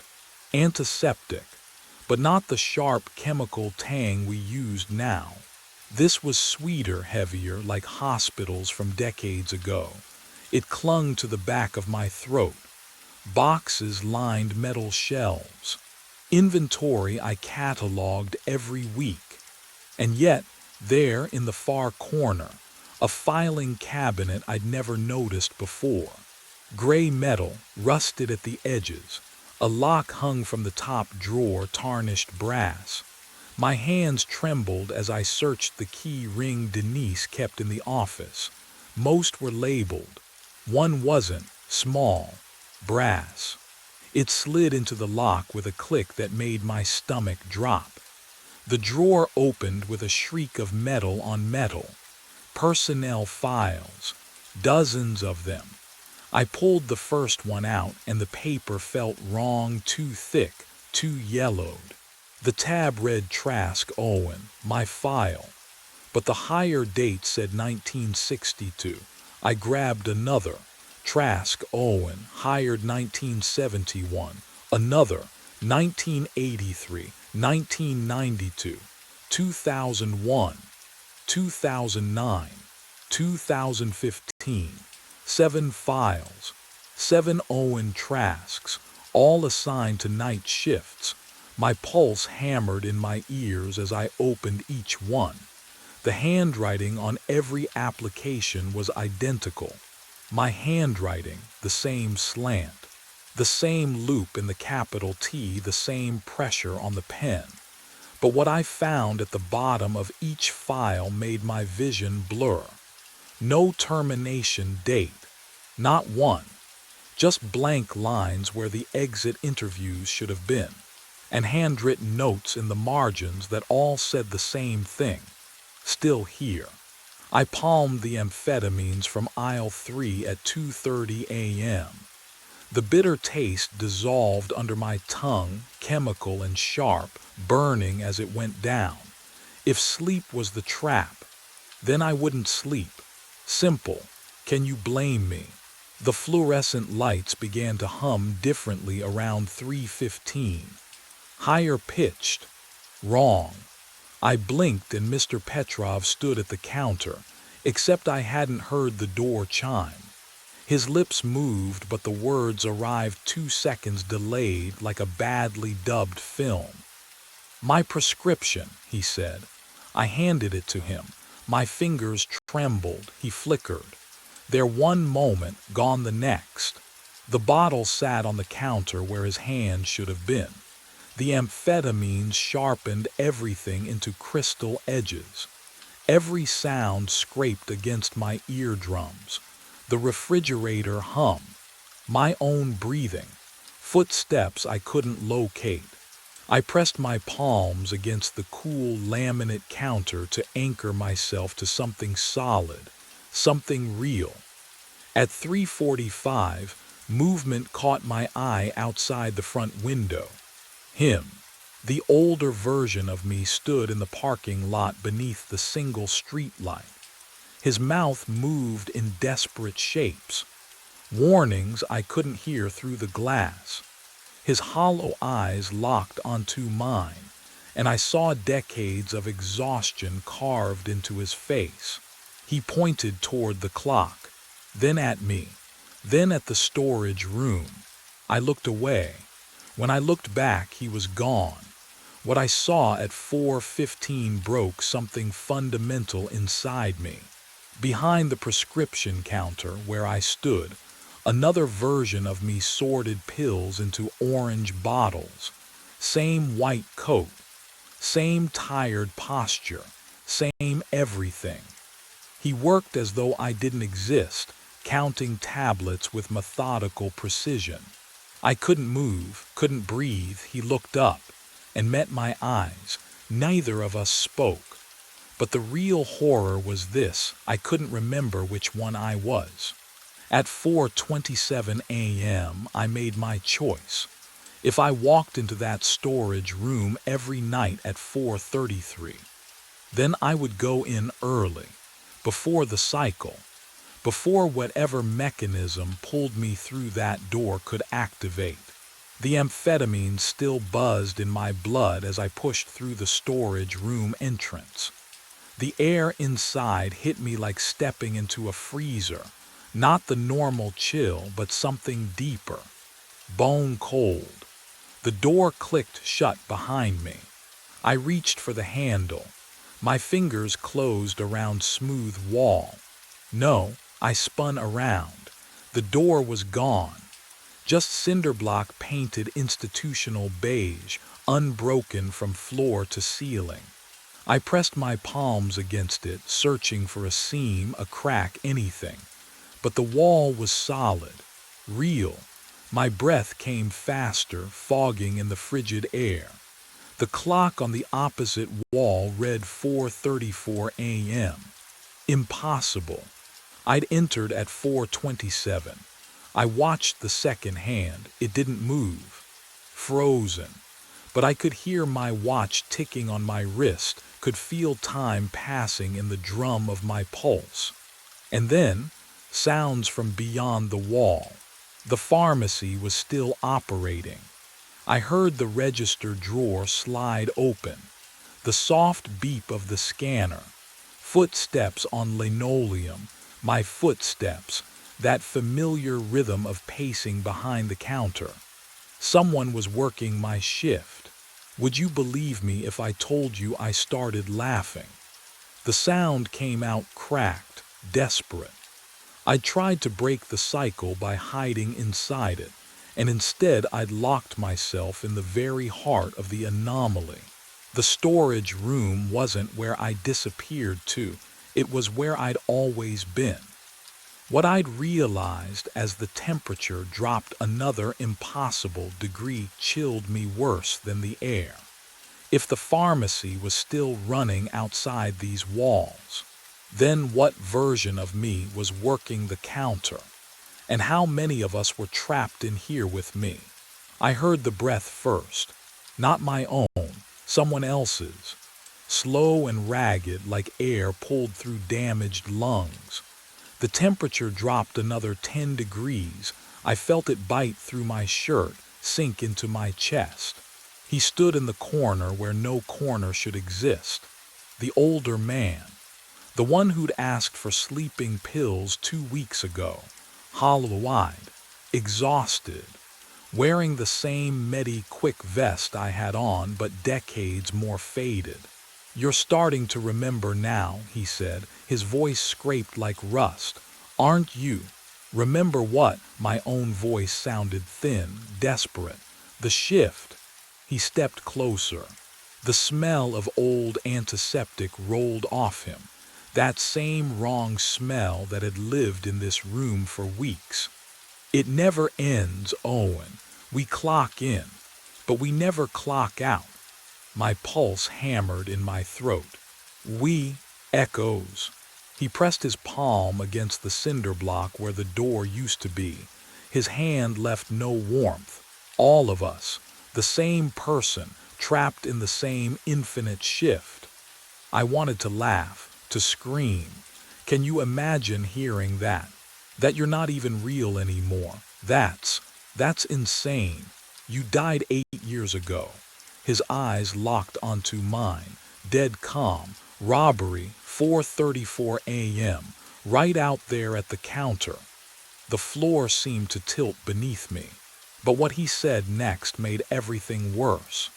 "The pharmacy absorbed you," he continued, "pulled you in. You've been working ever since, forgetting every time the loop resets. Forgetting you're already gone." He smiled, but there was no comfort in it, only resignation. "Retirement doesn't exist for us." My knees buckled. I braced against the shelf, metal bit into my palm, cold and real.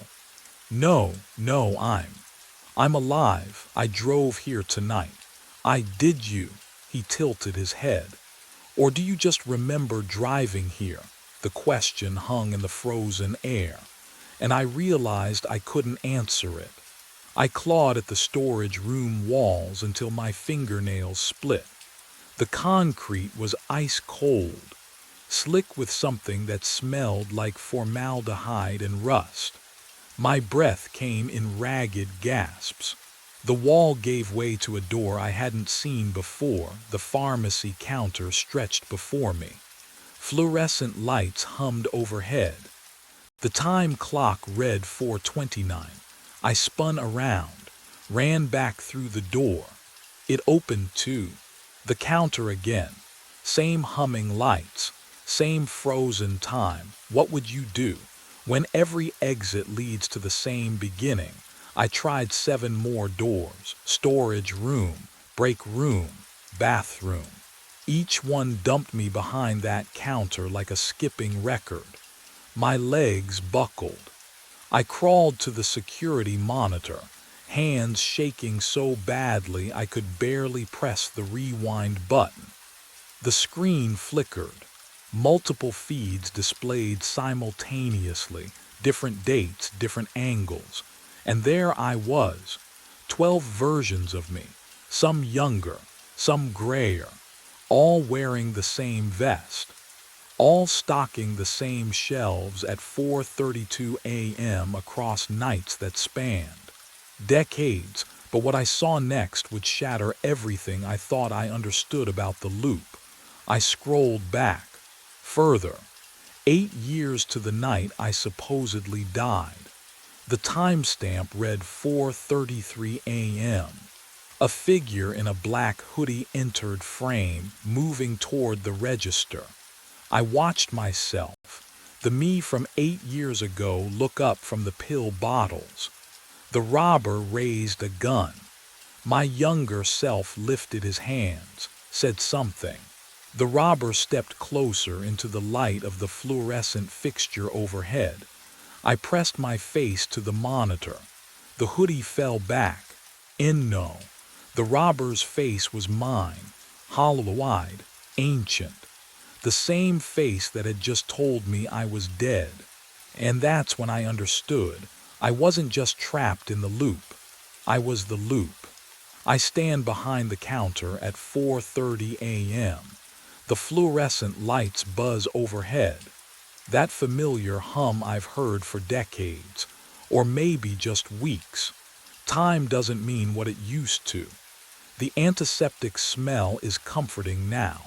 Isn't that strange? What would you do if the thing that trapped you became the only thing you knew? The door chimes. A young woman enters, 20-something, dark hair pulled back, nervous smile. She carries a folder against her chest like armor.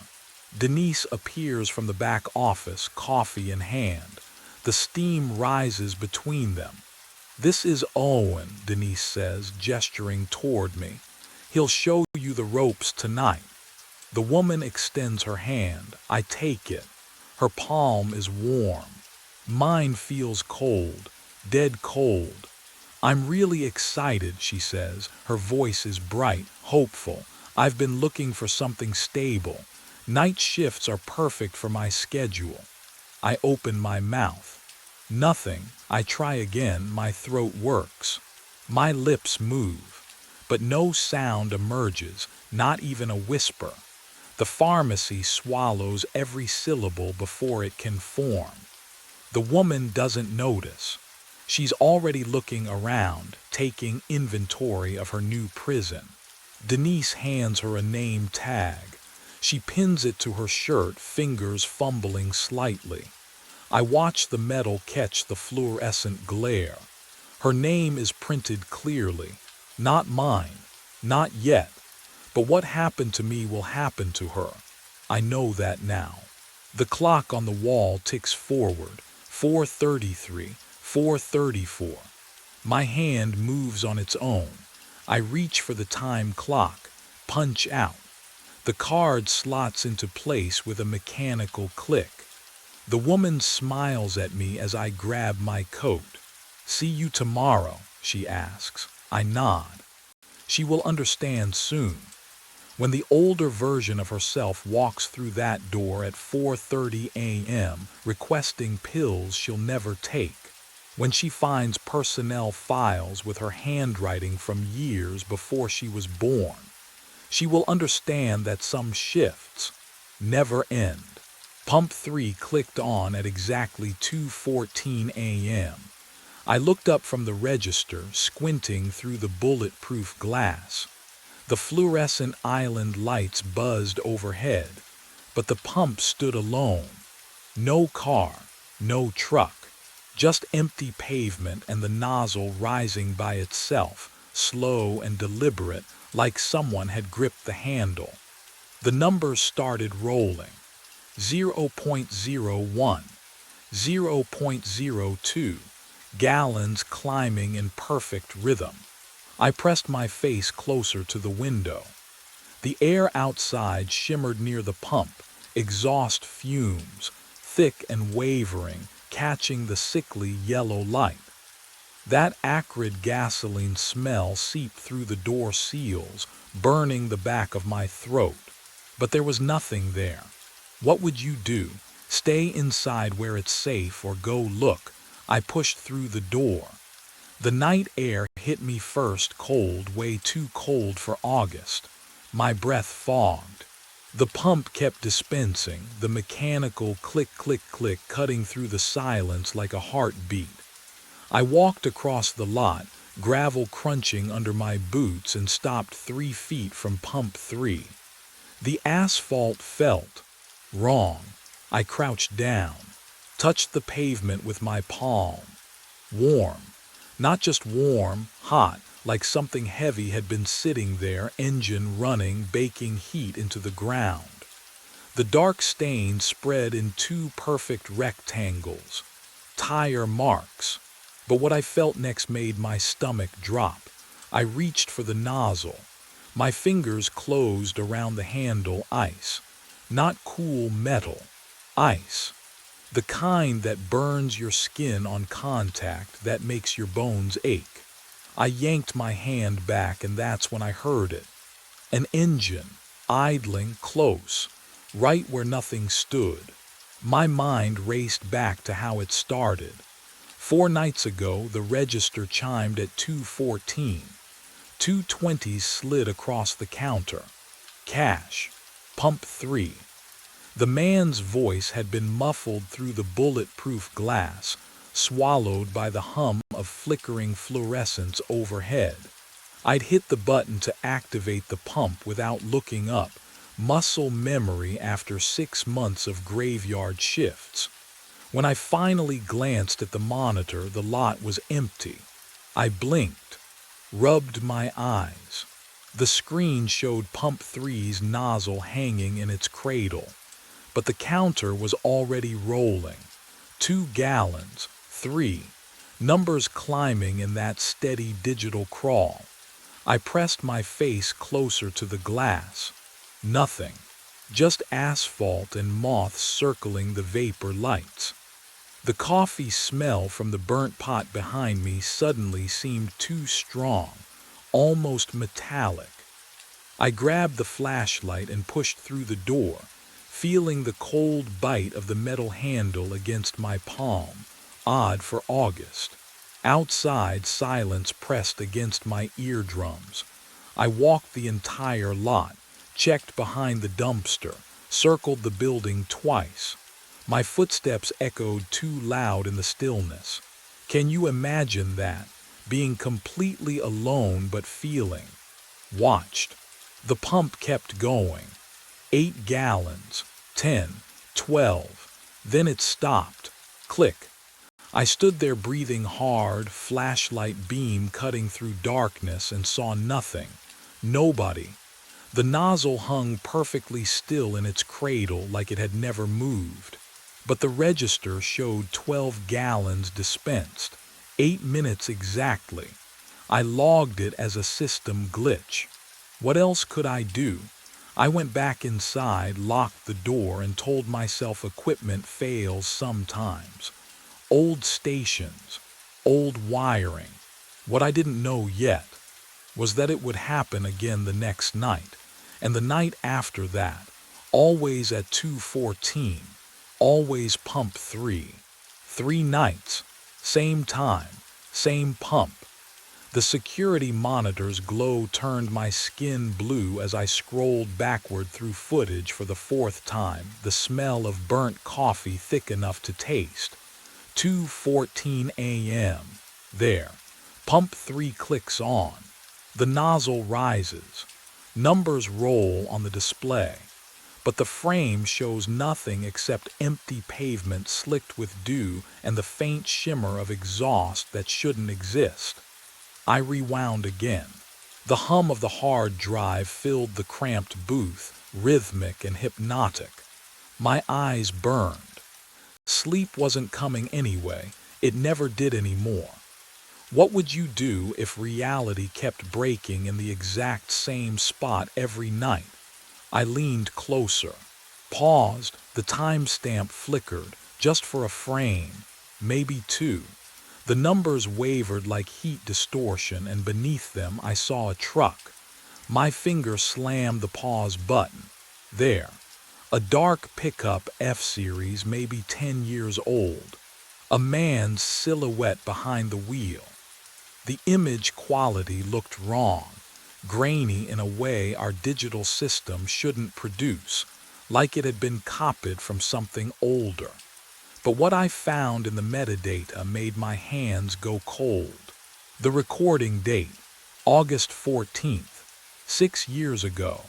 I pulled out my phone with shaking hands, typed Highway 52 fatal crash into the search bar, and watched the results load. The fluorescent lights above me flickered once, twice. A single article appeared from the local paper. Fatal single vehicle accident, 2 miles south. August 14th. Time of death, 2:22 a.m. 8 minutes after the pump activated. 8 minutes that stretched between whatever was happening outside. And the moment a man named Roy Tennant died on impact at Dead Man's Bend. And I suddenly understood that the impossible transaction wasn't ending at pump 3. It was only just beginning there. I waited outside at 2:13 a.m. The asphalt still held the day's heat beneath my boots, but the air around pump 3 felt different. Wrong. Colder than it should be in August. I stood 3 feet from the nozzle cradle, watching the digital display sit dark and dormant. My phone screen glowed 2:13 and 42 seconds. The nearest streetlight flickered once, twice, then steadied. Knowing Roy Tennant died 6 years ago changed nothing about what happened here every night. The pump would activate. The numbers would roll.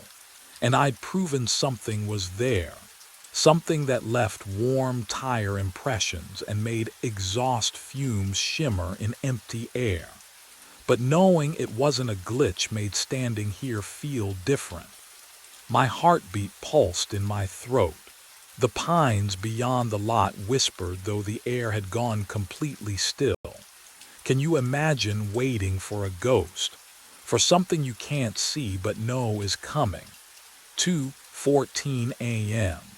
The pump clicked on with that familiar mechanical snap. Numbers appeared on the display. 0.0. The nozzle lifted from its cradle, smooth, deliberate, and angled toward pavement as if gripped by invisible hands. I stepped forward. The temperature dropped so fast my skin prickled.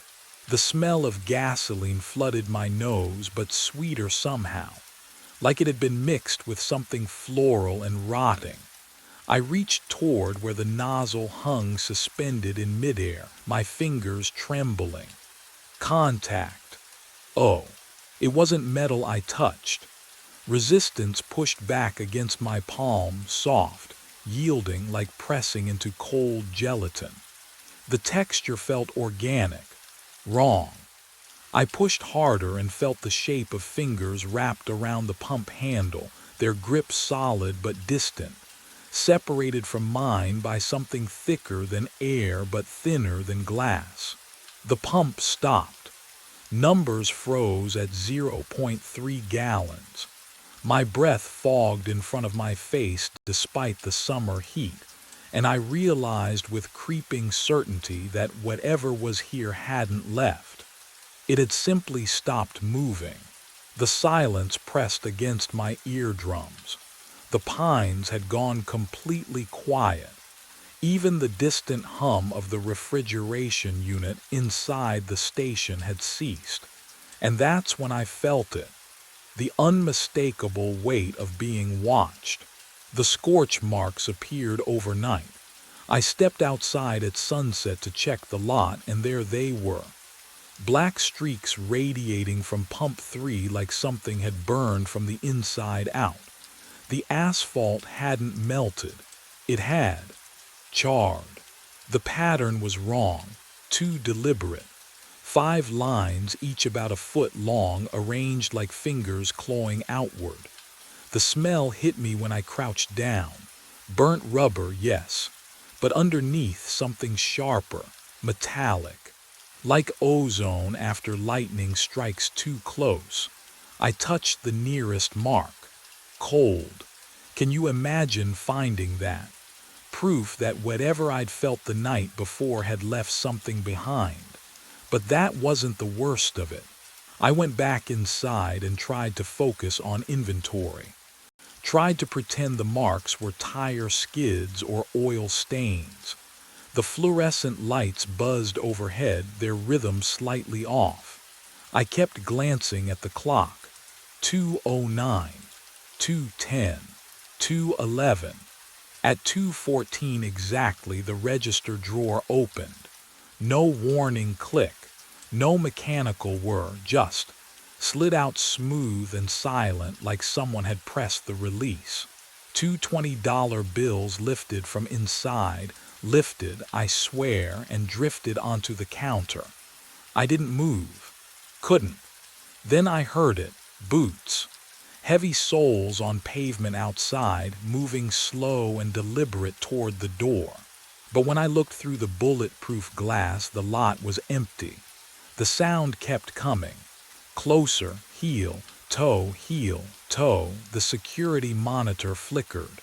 What I saw next made my blood freeze.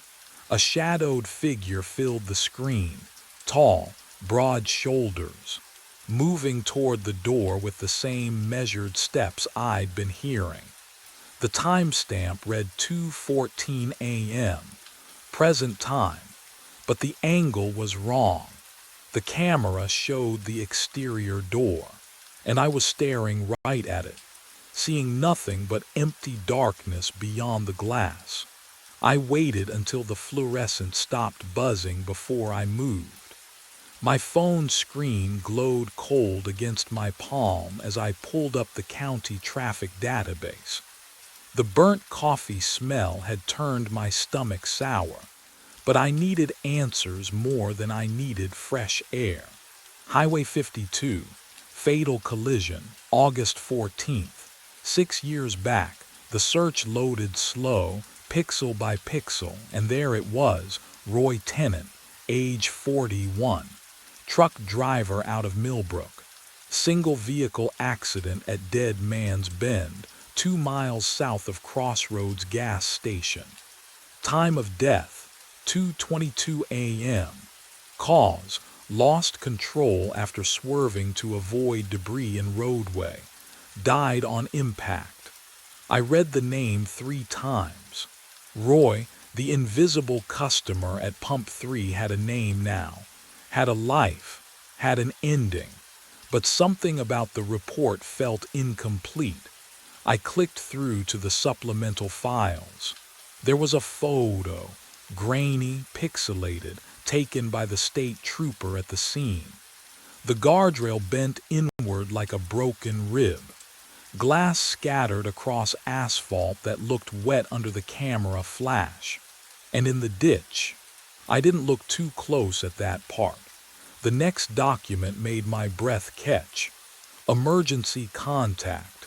Alina tenant wife. The address listed was 18 miles north of the station. 18 miles past where Roy had stopped for gas, which meant he was heading home, heading to her. And then I saw the annotation at the bottom of the report, handwritten in blue ink. Victim, unaware spouse deceased at time of collision.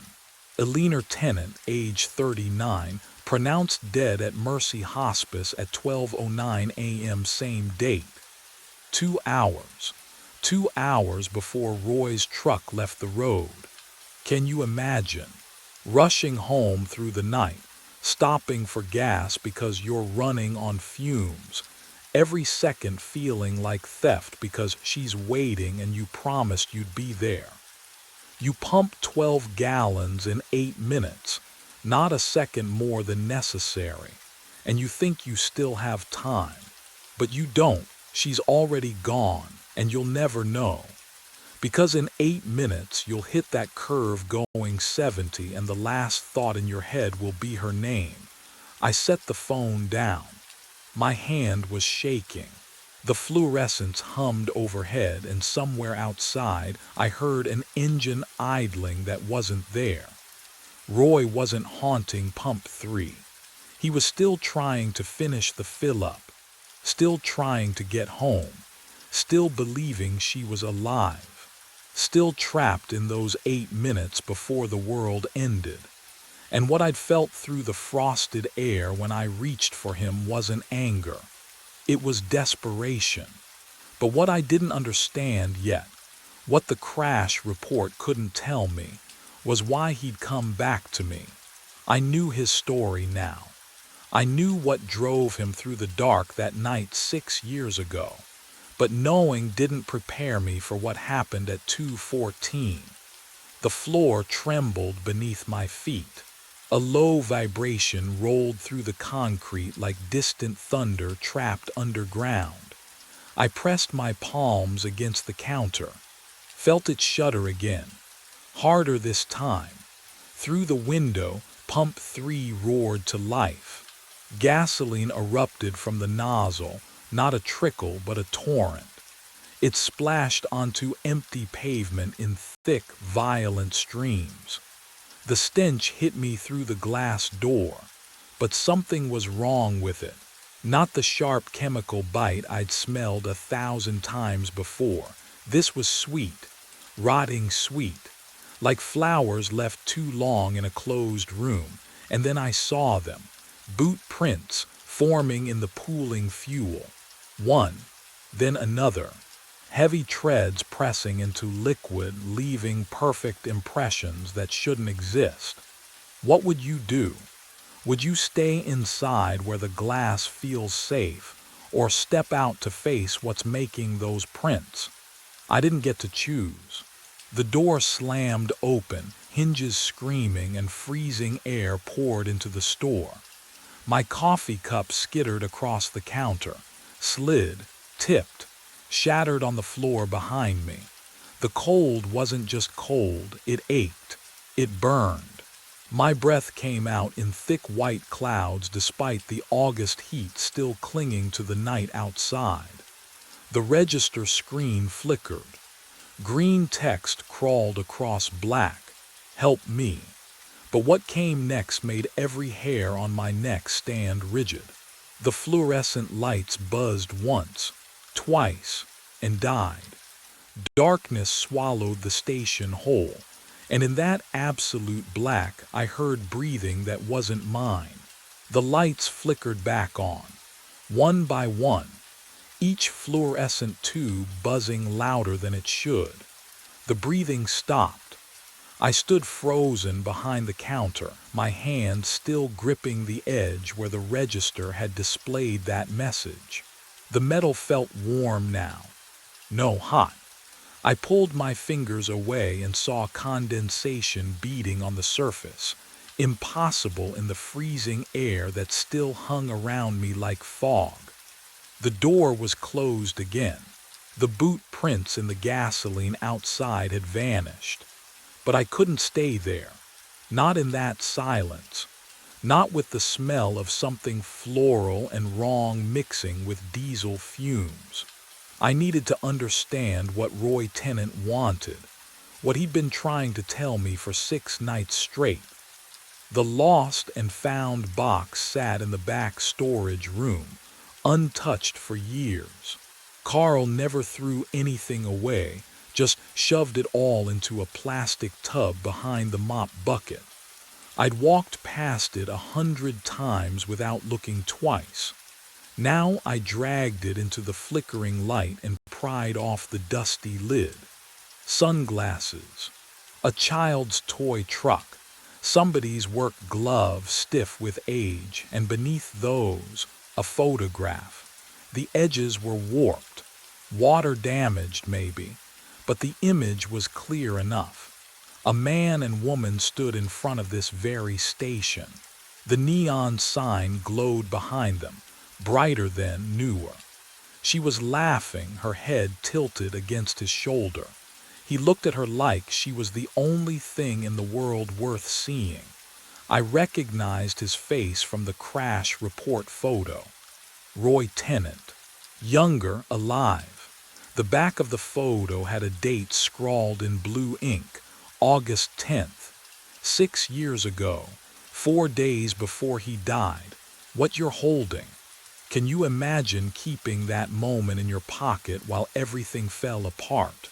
But the real discovery came when I turned the photo over again and noticed something in the background. Roy's truck, parked at pump 3, and in the truck bed, barely visible, a cardboard box. I squinted.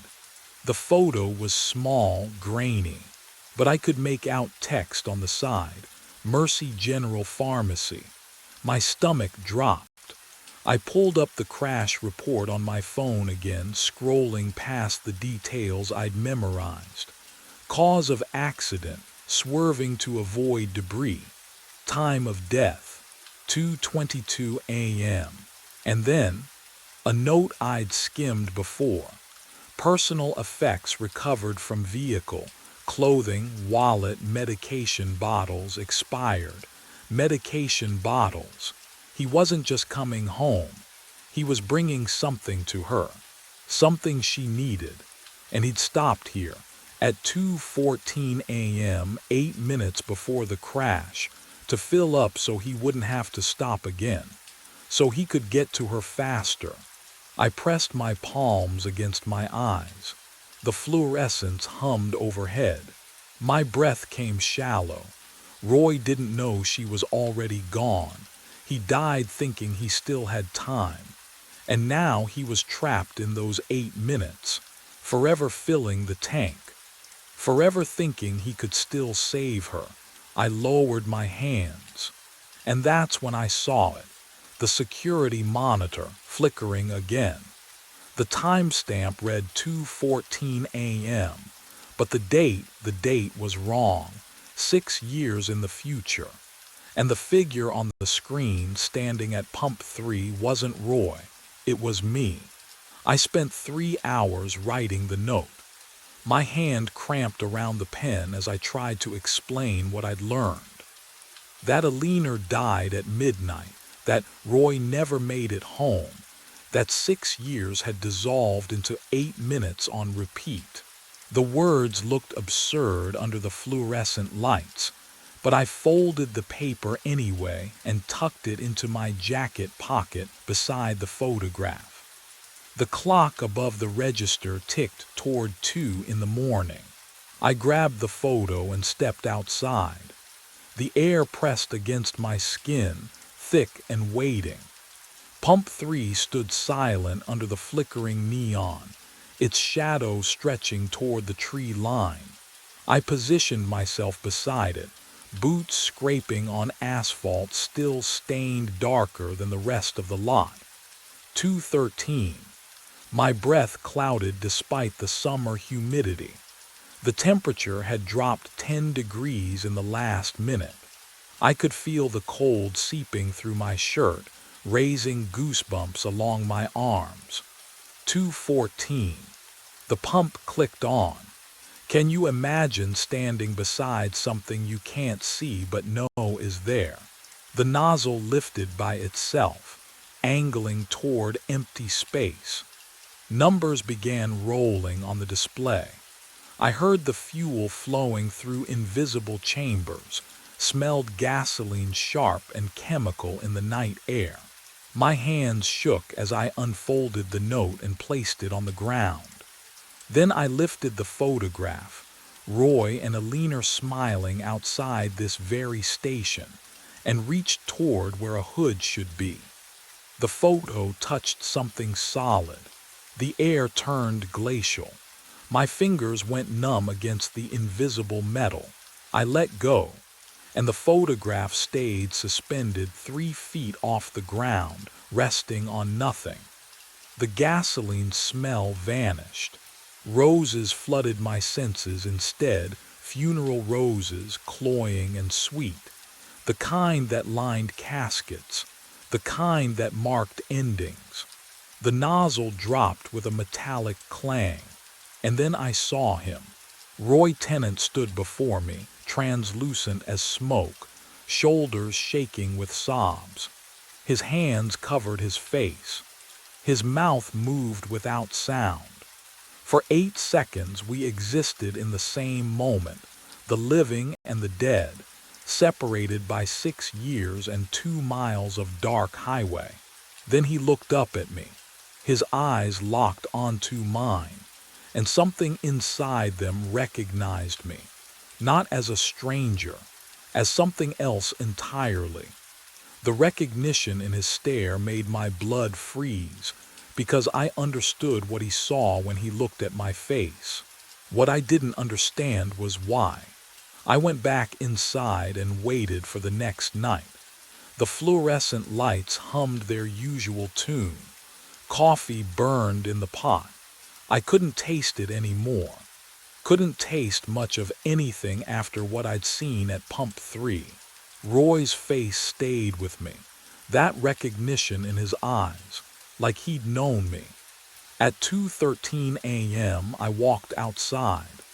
The summer air pressed humid against my skin, but I was shivering anyway. Pump 3 stood silent under the flickering neon.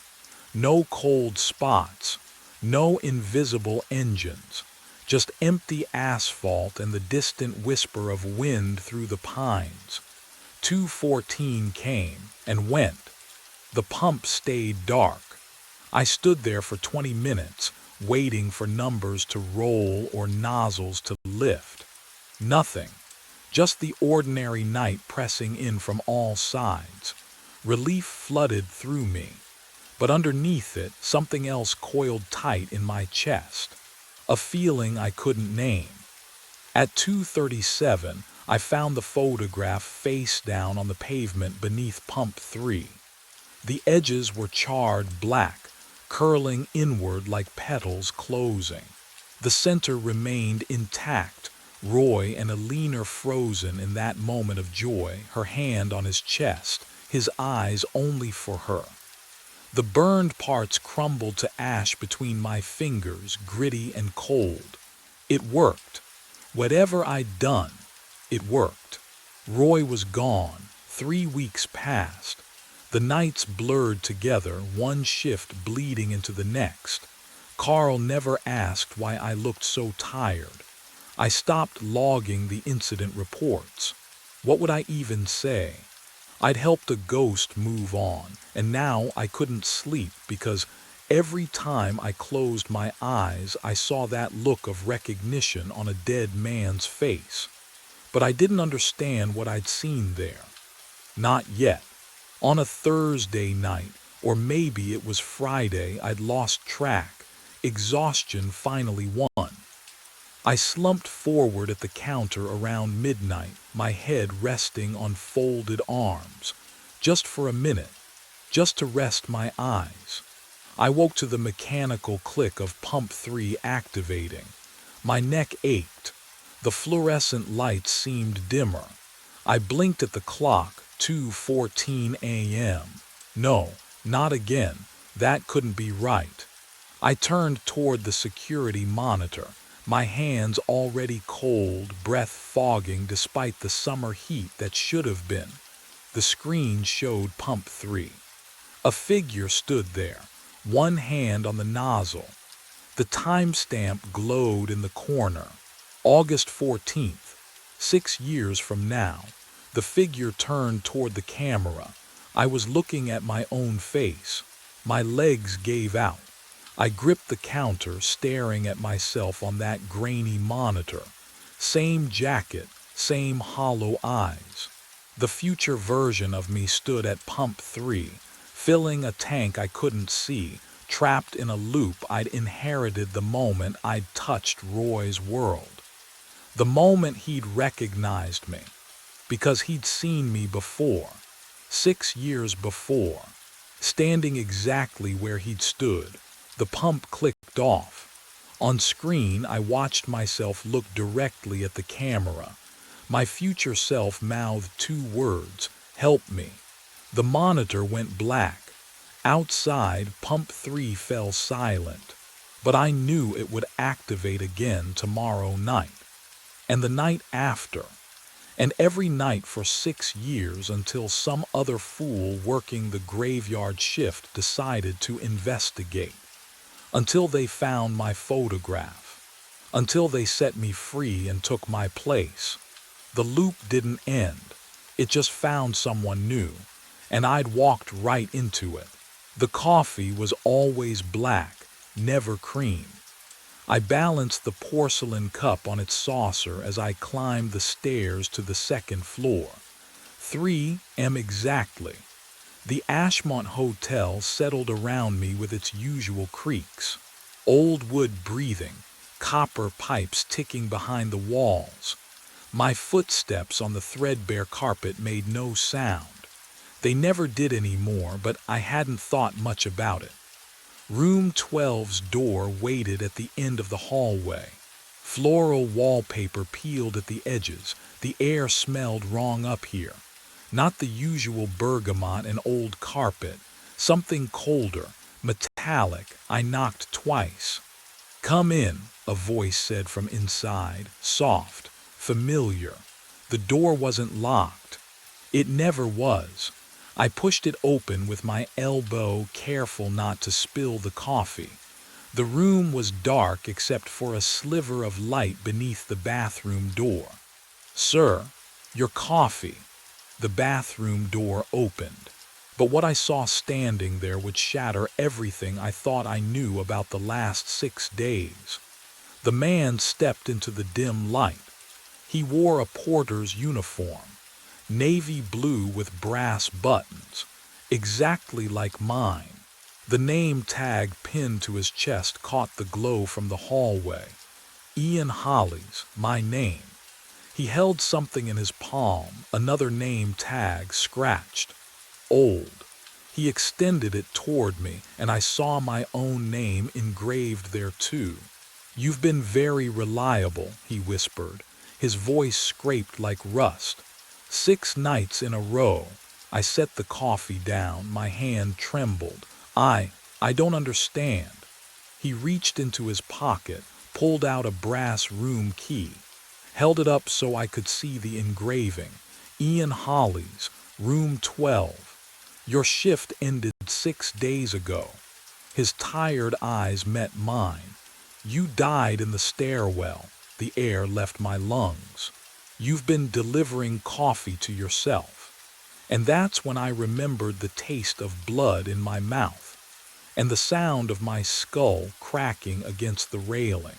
My mind raced back, 6 nights earlier, before I understood what I'd become.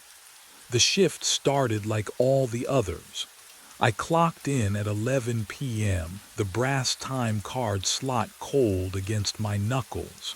The Ashmont Hotel lobby stretched empty before me, marble counter gleaming under dim Art Deco fixtures, the smell of old carpet and bergamot hanging thick in the air. Providence slept outside those tall windows. Inside I was alone. That's how I preferred it. No day staff asking how I was. No concerned managers like Claire leaving voicemails I wouldn't return, just me and the routine. Reliable Ian Hollies. Never took a sick day. Never complained about the exhaustion that had settled into my bones like frost. At 3 a.m. exactly, the phone rang. The sound cut through the silence, sharp and insistent. I lifted the receiver. Front desk. A voice. Barely a whisper. Room 12. Black coffee, no cream, no sugar. Right away, sir. I should have noticed something then. The way the request felt. Familiar, like I'd heard it before, though this was the first call all night. But what happened next would unravel everything I thought I knew. I prepared the coffee in the back room, hands moving through muscle memory. Carried the tray to the elevator. The ascent hummed in my ears, too loud, too slow. Second floor. The hallway stretched before me, narrow and dim.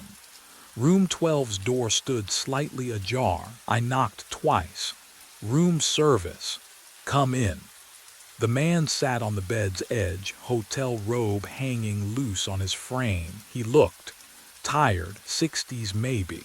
Eyes that had seen too many sleepless nights. He took the coffee without looking at me. Same time tomorrow, he said, not a question, a fact. I nodded, turned to leave. That's when I heard it, the lobby clock downstairs ticking backward. Once. Just once. I paused in the doorway, glanced at the hallway mirror. My reflection moved a half second behind me. I blinked. It blinked. After. And I realized the hotel had already started rewriting me. I ran, down the second floor hallway, past the elevator with its tarnished brass doors. My shoes struck the carpet in rhythm with my heartbeat, fast, too fast. The stairwell door loomed ahead and I shoved through it without thinking. Cold air hit my face. The smell of mildew and something metallic filled my lungs. The service stairs spiraled upward and down. Dim yellow bulb overhead. I gripped the railing and looked up toward the third floor landing. That's when I saw it. A body, slumped against the wall, porter uniform. Dark stains spreading across the chest. Head tilted at a wrong angle. One arm bent beneath, fingers curled. The blood had soaked into the fabric, dried in patches that looked almost black in the weak light. I climbed the stairs. Each step felt like wading through water. My legs refused to move properly, but I forced them. Up, up. The copper smell grew stronger. The face was mine. What would you do? Would you touch it? Make sure it was real. I knelt beside myself. The skin was cold when I pressed 2 fingers to the neck. Waxy. No pulse. Of course, no pulse. The eyes were half open, staring at nothing. A thin line of dried blood traced from the temple down to the jaw. But what I discovered next would unravel everything I thought I understood. I fumbled for my phone, hands shaking so badly I nearly dropped it. 911. I tried to dial. The screen lit up, but the numbers. They rearranged themselves, became extensions. Room numbers. I pressed the buttons anyway. The phone rang once, twice. A recorded voice answered, "You have reached the front desk. Please hold." No, I tried again. Same result. Internal extension. I scrolled through my contacts. They were all gone. Replaced with hotel departments that didn't exist. Housekeeping. Maintenance. Room service. Concierge. I tried to call out. My voice echoed in the stairwell, bouncing off concrete walls. Help.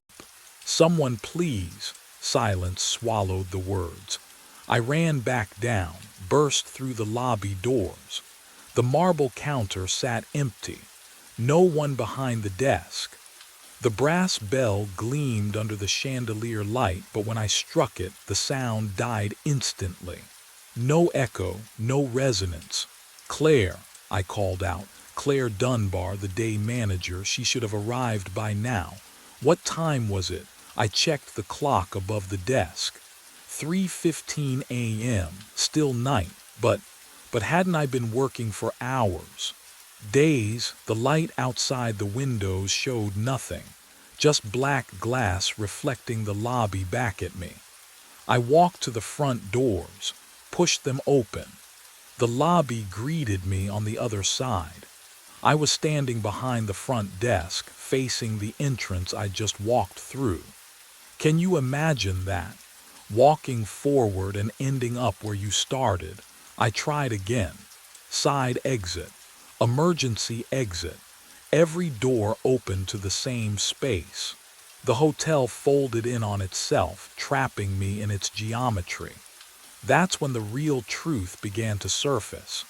I moved through the hallways, checking rooms, knocking on doors, shouting names I'd seen in the guest registry. No one answered. I climbed to the second floor, the third, the fourth. Every hallway stretched empty, carpet worn in familiar paths, sconces burning with soft light, but no sounds, no footsteps, no televisions murmuring through walls, no water running in pipes. The hotel breathed around me, but it was empty of life. I returned to the front desk and opened the guest book. My hands left smudges on the pages. The last check-in was dated 6 days ago. The last checkout 8 days before that.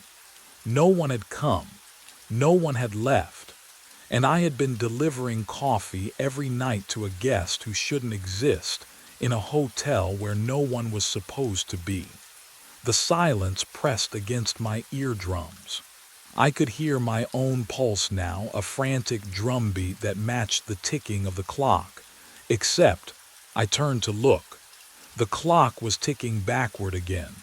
3:14, 3:13, 3:12. I stood there, alone in the Ashmont Hotel, staring at my own body in the stairwell 3 floors above, and realized with growing horror that I had been alone for days. But if I'd been alone, who had I been serving all this time? I wasn't alone anymore. The footsteps came first, soft, deliberate, echoing from the second-floor corridor where no guest should have been. I froze at the front desk, listening to the rhythm, a slow shuffle followed by something that sounded like water dripping on carpet. Each step left a wet sound behind it. The woman appeared at the top of the staircase. Her nightgown hung loose and stained, fabric clinging to her frame like it had never dried. The pattern was floral, faded pastels from decades ago, the kind my mother wore in old photographs. Her feet were bare. They left dark prints on the burgundy runner. She looked at me and smiled. "We've been watching you," she said. Her voice was soft, familiar, like a neighbor you'd known for years. "Every night with your little coffee tray." My throat closed. I tried to step back, but the marble counter pressed cold against my spine. "Who? 6 trips to room 12, she continued, descending 1 step at a time. "Same order, same time, you never looked at us once." Another figure emerged from the hallway behind her. A man. His skin had the gray-green pallor of something pulled from deep water, clothes hanging heavy and soaked. He nodded at me like we'd just been introduced at a cocktail party. "Welcome to the Ashmont," he said. The smell hit me then, mildew and old perfume mixed with the bergamot that always clung to the lobby air. But underneath, something else, something wrong. They moved closer, not threatening, just Present. You're the newest one, the woman said gently. And that's when I understood what they truly meant by welcome. I ran, my footsteps echoed down the corridor, multiplied, became a dozen sets of boots pounding carpet. I didn't look back, couldn't. The front doors glowed ahead, brass handles, frosted glass, escape. I hit the doors hard. Cold metal burned my palms. They swung open to bergamot air and marble tile. The lobby, the same lobby, behind me now, ahead of me simultaneously. No, I'd run straight. I tried again. Pushed through the doors, felt autumn wind on my face for half a breath. Then bergamot, then marble under my boots. The brass bell sat on the counter, gleaming, mocking. Third time, fourth. Each time the doors opened to the place I'd just left. The hallways then, service corridors, loading dock. I ran until my legs ached with remembered exhaustion. The second floor hallway stretched before me, impossibly long. Room 7, room 9, room 7 again. The numbers repeated like a stutter. Room 12 appeared on both sides of the hall simultaneously. What would you do when every door leads back to the cage? But the real horror was waiting at the front desk. The guest book lay open, old leather, pages yellowed and swollen with decades of humidity. I'd signed guests in and out 1,000 times, never really looked at the entries before mine. I looked now. Oh God, my name, Ian Hollies, Ian Hollies, Ian Hollies. Hundreds of times, thousands. Signatures marching back through the pages. 1998 in confident script. 1973 in careful printing. 1952 in fountain pen loops that bled through the paper. The handwriting changed, decade after decade. Different hands, different lives, but always the same name. The hotel wasn't just trapping me, it was erasing who I'd been, replacing me, making me into every porter who'd ever died here. And I could feel it happening. My memories blurring at the edges, my signature already shifting into something that wasn't quite mine anymore. The pain came back first, not all at once, in fragments, like glass breaking in slow motion, each shard catching light before it falls. I stood at the front desk, staring at my name written in 100 different hands, and my chest tightened. The same tightness, the one I'd ignored. It happened. When, 1 week ago, maybe longer, time felt slippery here like water through my fingers. I remembered the beginning of my shift, clocking in, the usual routine. Coffee at 3 a.m. for room 12, but before that, oh God, before that, my chest had ached, sharp, insistent, like something twisting between my ribs. I'd ignored it. Of course I did. Have you ever been so tired you can't tell the difference between exhaustion and dying? The memory surfaced clearer now. I'd taken a break, just 5 minutes. Told myself I needed air, but the hotel didn't have air. Only the stale bergamot smell mixing with something metallic. Copper, old pennies. I'd climbed the stairwell, hand pressed to my chest, counting breaths. 1, 2, 3. The landing on the 3rd floor. I sat on the top step. Cold concrete through my uniform. My heartbeat thundered in my ears. Too fast, too loud, like fists pounding a locked door from the inside. But what I remembered next, that's when the truth began to surface. The dizziness hit without warning. The walls tilted. I tried to stand, but my legs weren't mine anymore. They buckled. I reached for the railing, missed, My body lurched forward, time stretched. I watched my hand grasp at empty air. Then the impact. My head struck the railing. A sound like wood splitting. Pain bloomed across my skull, white-hot and absolute. I tasted metal blood flooding my mouth, coating my teeth, sliding down my throat. The world flipped. Ceiling became floor. Floor became darkness. And I fell through the nothing, fell through time itself, until I woke up at the front desk, clipboard in hand, ready to start my shift. Except, did I wake up, or did the hotel wake me? Did it breathe life back into my lungs just to trap me in its walls? I touched my head now. No wound, no blood, but I remembered the wetness, the warmth spreading beneath my skull, the way my vision narrowed to a pinpoint, then vanished completely. I died on those stairs, I died. And then I worked my shift. The guest book lay open before me. My signatures stared back. Different hands, different years. 53, 73, 98. They all remembered this moment too. They all stood here piecing together their deaths, realizing the hotel had already written their ending. The lobby clock ticked backward. Once, twice.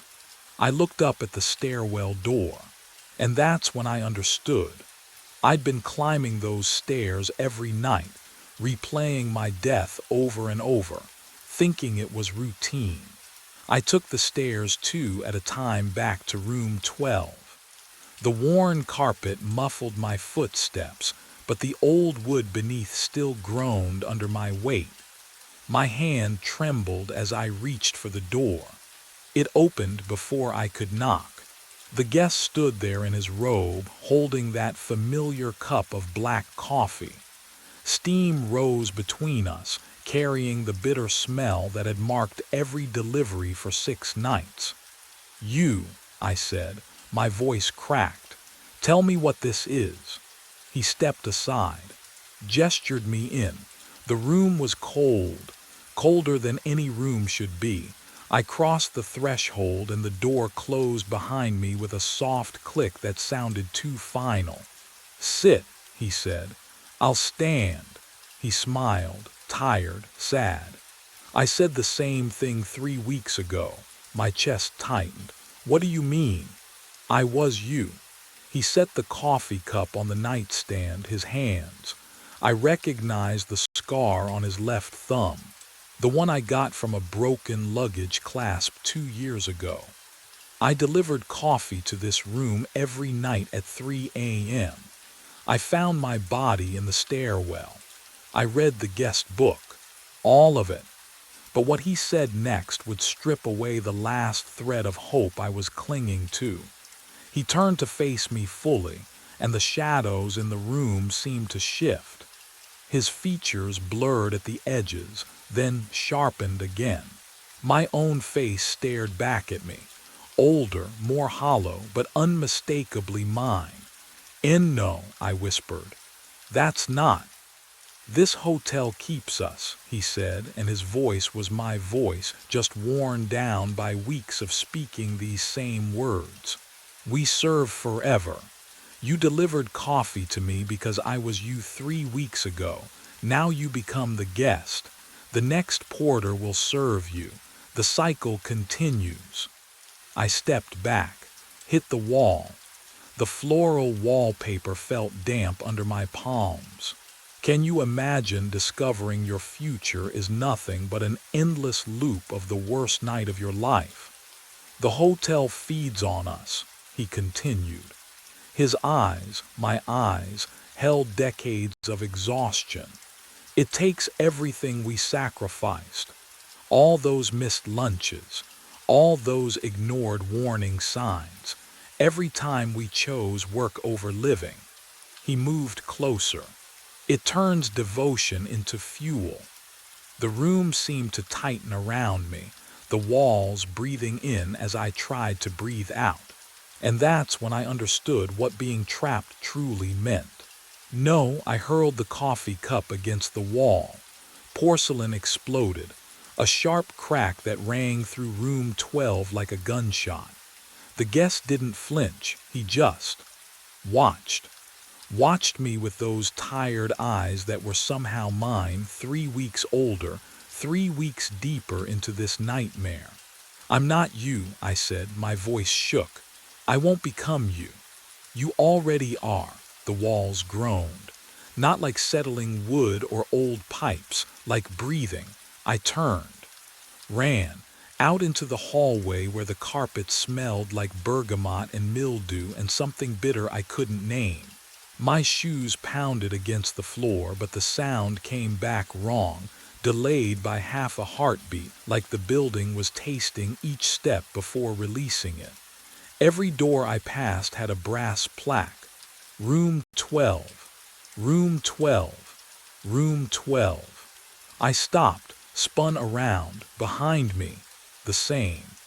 Identical doors stretched in both directions, fading into darkness that the hallway lights couldn't touch. Can you imagine? Every room the same, every number a lie. But what I saw when I opened the first door made my breath stop entirely. My uniform hung in the closet. Navy blazer, brass name tag, Ian Holly's night porter. The fabric swayed though no air moved. I slammed the door. Tried the next one. Same closet, same uniform, same name tag catching the light. Behind me, porcelain scraped against carpet. I turned slowly. The coffee stain from room 12 was spreading, crawling across the hallway floor like spilled ink. No, like blood, dark and wet and wrong. It moved toward me with purpose, tendrils reaching, and the smell, oh God, the smell wasn't coffee anymore. It was copper, metallic. The taste of it filled my mouth even though I hadn't touched it. The walls shifted inward. An inch, then another. Ian, my name whispered from behind every door. A dozen voices, 100, all mine, all slightly different. Ian Holly's. Ian, Ian. The hallway compressed. The doors multiplied. My reflection appeared in brass plaques that hadn't been polished in decades, fractured into countless versions of the same exhausted face. I pressed my hands against the walls to push back, but the wallpaper felt warm, pulse-like.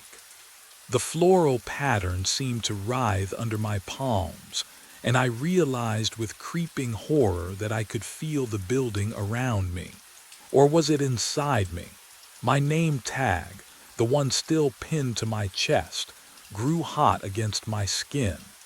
The stain reached my shoes, soaked through the leather. Cold seeped into my bones, but the name tag burned hotter, branding me, claiming me. The whispers grew louder, layering over each other until they weren't words anymore, just a single sustained note that vibrated through my skull. I wasn't wearing the uniform anymore. I was the uniform. I was the carpet and the doors and the brass fixtures and the coffee stain spreading through the veins of the hotel like poison. My thoughts scattered across 24 rooms. I could feel guests sleeping in beds I'd never seen, feel the weight of their dreams pressing down through floorboards that were somehow my ribs, my spine, my no. No, I bit down on my tongue, tasted blood, real blood, my blood. The pain anchored me for one desperate moment, but the hotel was patient, and it had been hungry for so very long. I became the basement, not walked down, not discovered. The memory flooded through me like water through pipes, because I was the pipes now, the walls, the foundation. The hotel's history poured into my fractured consciousness, and I couldn't close my eyes against it. Mildew, sharp and wet in my throat, or Did I still have a throat? The records room materialized around me. Concrete floor. Metal shelving units lined with ledgers, their spines cracked and faded. A single bulb swung overhead, though no breeze stirred the air. The cold pressed against me, into me, through me. My hands, translucent, barely there, reached for the nearest ledger. The leather binding felt distant, like touching something through plastic wrap. I pulled it open. Dust rose, smelling of old paper and ink that had turned brown decades ago. Employee records. Night shift. The dates made my stomach drop, or the memory of having a stomach. 1952. Edward Holly's night porter, last seen March 14th, vanished during shift, body never recovered. I turned the page. 1973. Daniel Holly's night porter disappeared April 9th. Stairwell, third floor, heart failure suspected. My fingers trembled. The pages felt like skin. 1998. Michael Holly's night porter, found deceased. Can you imagine? Seeing your name over and over, different first names, but always Holly's, always night porter, always the stairwell. The pattern screamed at me. Every 15 to 25 years. Same shift. Same death. All of them overworked. Exhausted. The hotel notes were clinical. Excessive overtime, refused vacation, ignored health warnings. The hotel hunted us. It found men who sacrificed everything for work, who replaced human connection with routine, who poured themselves into service until there was nothing left. But what I found on the final page shattered everything I thought I understood about time. The ledger from 1952 lay open before me. At the bottom, beneath Edward Holly's termination record, a signature line for personnel acknowledgement. The handwriting was mine, not similar, not close. Mine. The same loop on the capital, the same compressed age. The signature I'd written on time cards for 3 years. Ian Holly's. March 15, 1952. I staggered back. The ledger slipped from my hands, but it didn't fall. It hovered, pages fluttering in that impossible breeze. I hadn't died 6 days ago. I had been here for 73 years. 73 years, I stopped fighting. What would you do? I'd been dead longer than I'd been alive. The Ashmont didn't trap me. It became me. I became it. At 3 in the morning, I prepared the coffee. My hands moved through the ritual without thought. Black. No sugar. The bitter smell of burnt grounds filled the break room like incense at a funeral. Steam curled upward in the cold air. The cup warmed my palms, the first real heat I'd felt in days. Or decades. I carried it through the hallways. Each step echoed. The carpet runner muffled nothing. My shoes struck hardwood like nails in a coffin. Room numbers blurred past. 4, 7, 9, I didn't need to count. My body knew the path. Room 12 waited at the end. The door stood open, just a crack. Yellow light spilled into the hallway like something alive. I paused at the threshold. Inside, I couldn't see walls. Couldn't see floor, just that light. Infinite and empty and patient. But what I understood then changed everything. The hotel didn't want to destroy me. It wanted me to serve. Forever. This was my purpose. The only thing I'd ever been good at. Reliability, sacrifice, showing up when no one else would. I stepped inside. The light swallowed me whole, warm, suffocating. The door clicked shut behind me with the soft finality of a held breath released. Downstairs, a young man clocked in for his first shift. Night porter, Ashmont Hotel. He smoothed his uniform, checked his name tag twice. Wanted to make a good impression. Needed this job, would prove himself. Wouldn't complain. Wouldn't call in sick. The phone rang. He answered, professional, eager, room 12, black coffee, 3 a.m. exactly. He smiled, easy enough. He could do that. The smell hit me before I even turned the key. Death, or something close to it. That sour sweet rot that burrows into your throat and stays there. Brenda had called it in 3 hours ago, refused to go near the room herself. I didn't blame her. The graveyard shift was mine to own, my penance for avoiding daylight and people who asked questions I couldn't answer. Room 118, ground floor, corner unit. The master key felt heavier than usual. My hand shook just slightly as I slid it into the lock. The metallic click echoed down the empty hallway. I pushed the door open and stopped. The room was empty, bed made, corners tight. No luggage, no guest. The smell should have been overwhelming in here, but it wasn't. It was faint. Wrong, like it was coming from inside the walls instead of the air. I stepped inside. The carpet muffled my footsteps. Too quiet. The kind of silence that makes you hold your breath without meaning to. That's when I saw the bathroom mirror. Condensation covered the glass in a thick fog, droplets sliding down in slow trails. But the room was cold. No steam. No shower running. And in the center of that wet surface, someone had traced words with their finger. I'm still checked in. Don't enter after midnight. My pulse hammered in my ears. Who writes a message? In an empty room. I grabbed a towel and wiped the mirror clean. My reflection stared back, pale and exhausted. Just my imagination, I told myself. Just another reason I shouldn't work nights.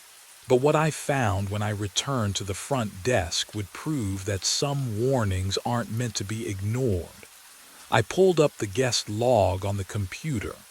Room 118. Occupied. Checked in 13 minutes ago. The name on the screen was mine. My hand hovered over the phone. The receiver felt heavier than it should, cold plastic slick against my palm. Room 118 shouldn't be occupied. The bed was made. The room was empty, but the computer doesn't lie. I dialed the extension. 118. The line clicked open before the first ring finished. No greeting, just breathing, wet, labored like someone drowning on dry land.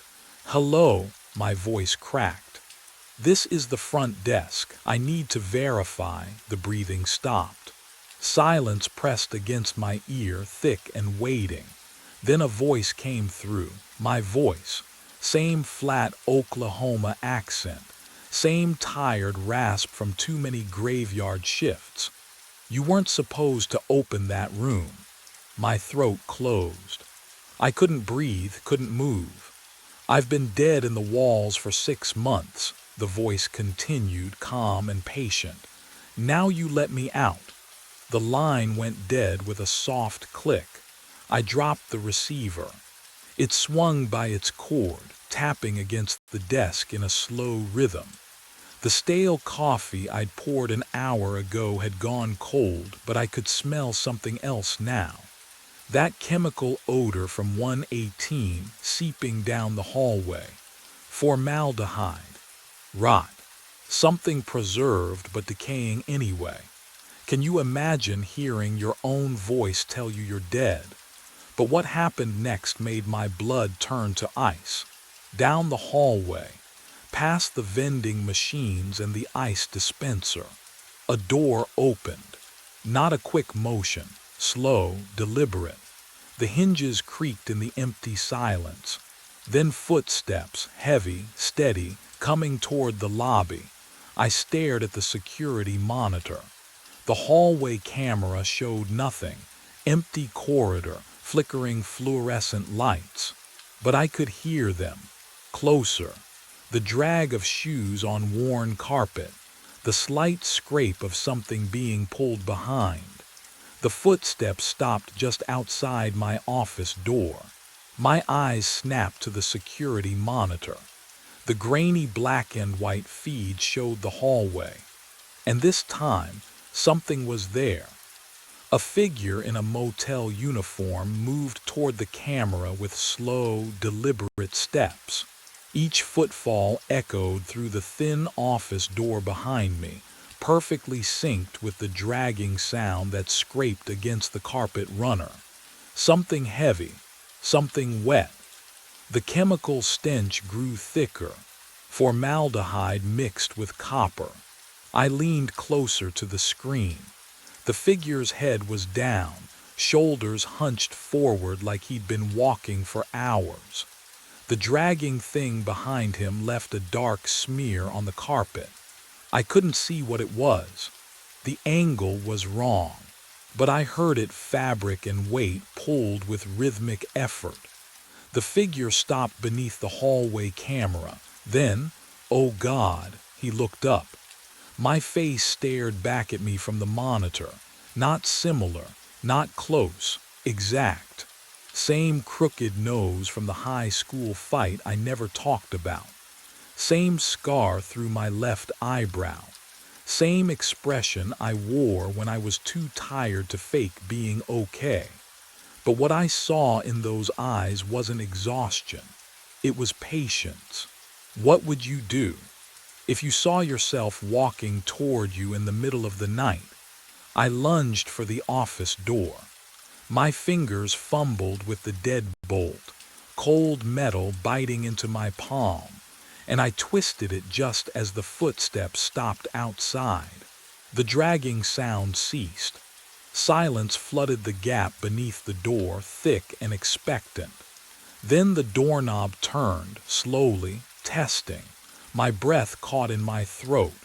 The knob rotated a full 90 degrees, held there, then released with a soft click. Nothing. I waited. 10 seconds, 20. The chemical smell began to fade, retreating back down the hallway like fog pulled by an unseen tide. I forced myself to look at the monitor again. The hallway was empty. No figure, no smear on the carpet, just fluorescent lights buzzing over stained walls. But I knew what I'd seen, and what I hadn't yet understood was still out there, waiting for me to figure out the rules. I needed answers. The filing cabinet stood in the corner behind the desk, dented metal cold under my palm. I yanked the bottom drawer. It scraped open with a shriek that made my teeth ache. Inside, manila folders thick with mildew and neglect. The smell hit me, old paper and something damp rotting. How long since anyone looked at these? I pulled out the employee records. My fingers shook as I flipped through them. 3 names jumped out. Night auditors, all within the past 3 years. Colin Draper, vanished 6 months ago. Mid-shift, no notice. No call. Gloria's note in red ink, no show, presumed quit. But people don't just vanish, do they? I kept digging. Found the logbook stacked beneath the folders, pages yellowed and curling. Draper's final entries were dated March 9th. The handwriting started neat, then grew erratic, slanted, pressed so hard the pen tore through. March 8th. Quiet night. Guest in 118 paid cash for the week. Keeps curtains drawn. March 9th. Guest in 118 knows my name. How, that was it. The last line he ever wrote. My pulse hammered in my ears.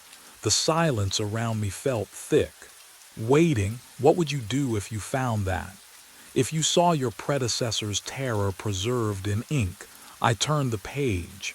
The next entry was dated March 10th. Different handwriting. Smooth. Careful, it said, Derek Paulson, first shift, all quiet. But I didn't start working here 6 months ago. Did I? The air in the office grew colder. I could see my breath now, faint clouds in the dim light. Behind me, something creaked, the soft groan of a floorboard adjusting to weight. I wasn't alone anymore. I didn't wait for whatever shared the office with me. I ran. The side exit door slammed behind me, and gray dawn light spilled through windows that faced the parking lot. Wrong direction. I'd gone through the side door, should have been facing the dumpsters and the tree line. Instead, the lobby spread out before me. Same scuffed tile, same flickering fluorescence. My breath came in short gasps. The cold morning air tasted metallic like blood or rust. I turned back. The door I just exited, labeled office, sat exactly where it should be, behind me, not in front. I tried the front entrance, pushed through. 3 steps onto the concrete walkway, and my shoes squeaked on tile again. Lobby. The same crooked vacancy sign buzzed in the window. What would you do? Keep trying, or accept what your gut already knows? I tried 4 more exits. Maintenance closet. Emergency door by the ice machine. The back delivery entrance that always stuck. Every single one spat me back into that lobby like a dog on an invisible chain. But the real nightmare waited outside in the parking lot. My sedan sat in its usual spot under the broken lamppost. I yanked the door handle, cold enough to burn my palm, and dropped into the driver's seat. Turned the key. Click. Click, nothing. The engine didn't even turn over, just dead silence. I tried again and again. The steering wheel felt wrong under my hands, too smooth, too cold, like touching a corpse. I looked up at the motel through the windshield. Started driving anyway, coasting in neutral down the slight grade of the lot. The exit was 30 yards away. 20. 10. The hood ornament passed the painted yellow line marking the property boundary, and suddenly I was rolling backward. Up the grade, back toward my parking spot. The motel loomed larger in the rearview mirror. I slammed the brakes. Didn't matter. The car drifted backward until the tires kissed the curb in the exact spot I'd started. The phone. Inside. I had to call someone. Gloria answered on the second ring. Pineview Motor Lodge. Gloria, thank God, it's me, it's Derek. Something's wrong here, I can't. I'm sorry. Her voice was pleasant, distant. Who is this? My throat closed. Derek. Derek Paulson. I work the night shift. I've been working here for. Derek Paulson quit 6 months ago, hun. She paused. I heard papers rustling. Didn't even give notice, just stopped showing up. Who is this? And why are you calling from the motel phone? The line went dead in my hand. And that's when I heard footsteps in the hallway, coming from room 118. I moved, didn't think, just ran. The staff bathroom, closest door, no windows. I slammed it shut and locked it, my breath coming in shallow gasps. The footsteps had stopped, or maybe they were waiting. I pressed my back against the cold tile wall and tried to steady myself. Think. I dug into my back pocket, fingers fumbling for my wallet. The leather was worn, familiar. But when I flipped it open under the flickering fluorescent light, nothing made sense. My driver's license stared back at me. Derek James Paulson, my face, my address, but the expiration date, last year, March. I blinked, checked again. The plastic felt real enough, smooth under my thumb, but the numbers didn't lie. How long had I been carrying an expired license without noticing? Can you imagine going months without checking something so basic? My phone. I pulled it from my pocket, hands shaking. The screen glowed faintly, no signal. The date frozen at April 19th, 6 months ago. The battery icon showed full, but nothing moved. No notifications, no time ticking forward. Just stuck, my chest tightened. The air in the bathroom smelled faintly of bleach and something else. Something metallic, like old pennies left in water. I looked up. The mirror above the sink reflected me standing there, phone in hand, face pale under the bad lighting. I lowered my phone. My reflection lowered its phone a heartbeat later. I froze, raised my hand, watched the mirror version lift its hand. Slowly, too slowly, like it was moving through something thicker than air. But what I discovered when I touched that glass changed everything. I reached forward. My fingertips met the surface. Ice cold. No colder than ice. The kind of cold that burns. I pulled back. My reflection stayed pressed against the glass. And then it smiled. I wasn't smiling. The thing wearing my face widened its grin, and its lips began to move, forming words I couldn't hear through the glass. I ran. The bathroom door slammed behind me, and the fluorescent hallway lights flickered once, twice, then steadied into that sickly yellow glow. My shoes squeaked against the linoleum. Too loud. Everything was too loud. My breathing. My heartbeat, the hum of the ice machine at the end of the corridor. Behind me I heard it, a door opening, slow, deliberate, not the bathroom door, something else. I didn't look back, couldn't. My legs carried me past room 114, 115, 116. The numbers blurred, but I felt the distance shrinking between us. Between me and whatever was wearing my face. The overhead lights began to flicker in sequence, chasing me down the hallway like dominoes falling. Click, click, click, each bulb dimming as I passed, then brightening again behind me. I reached the junction where the hallway split toward the lobby, and the door to the laundry room stood half open on my right. I ducked inside. Pulled the door shut. No lock. The laundry room smelled like bleach and damp fabric, that thick chemical sweetness that coats the back of your throat. 2 industrial washers, a folding table, shelves of threadbare towels. I pressed my back against the wall beside the door, trying to slow my breathing, trying to think. But what I heard next made thinking impossible. Footsteps in the hallway, even, patient.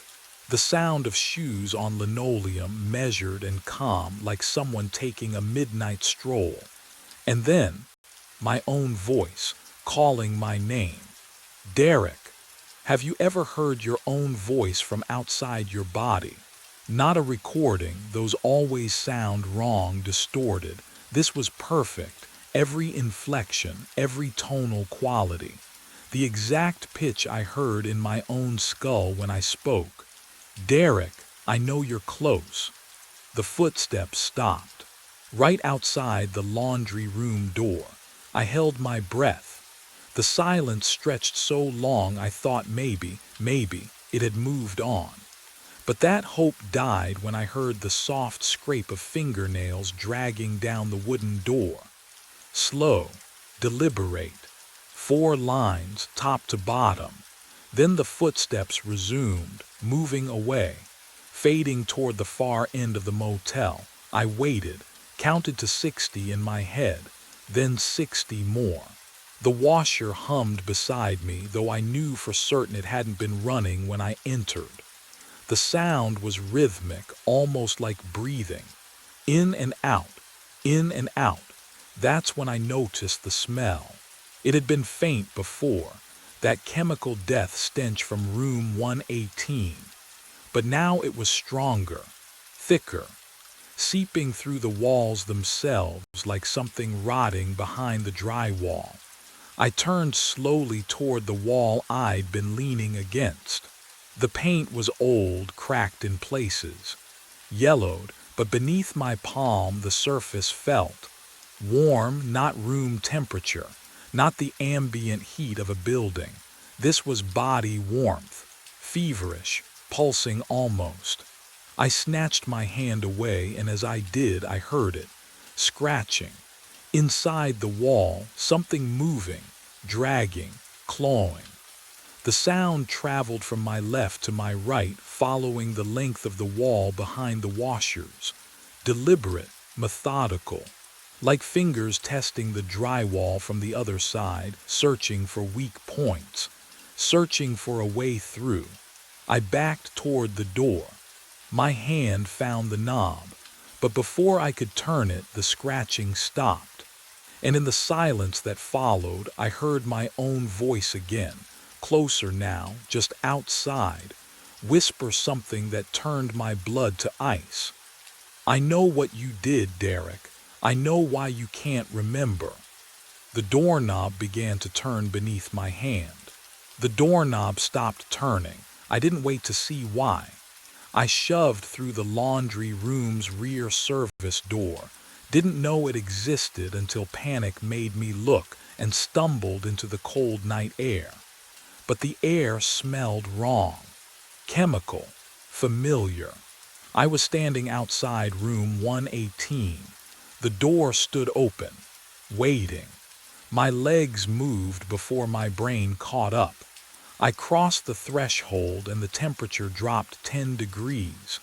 The smell hit me like a fist.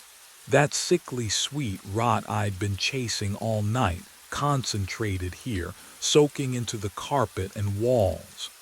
The scratching sound started again, not from the hallway, from inside the wall behind the headboard.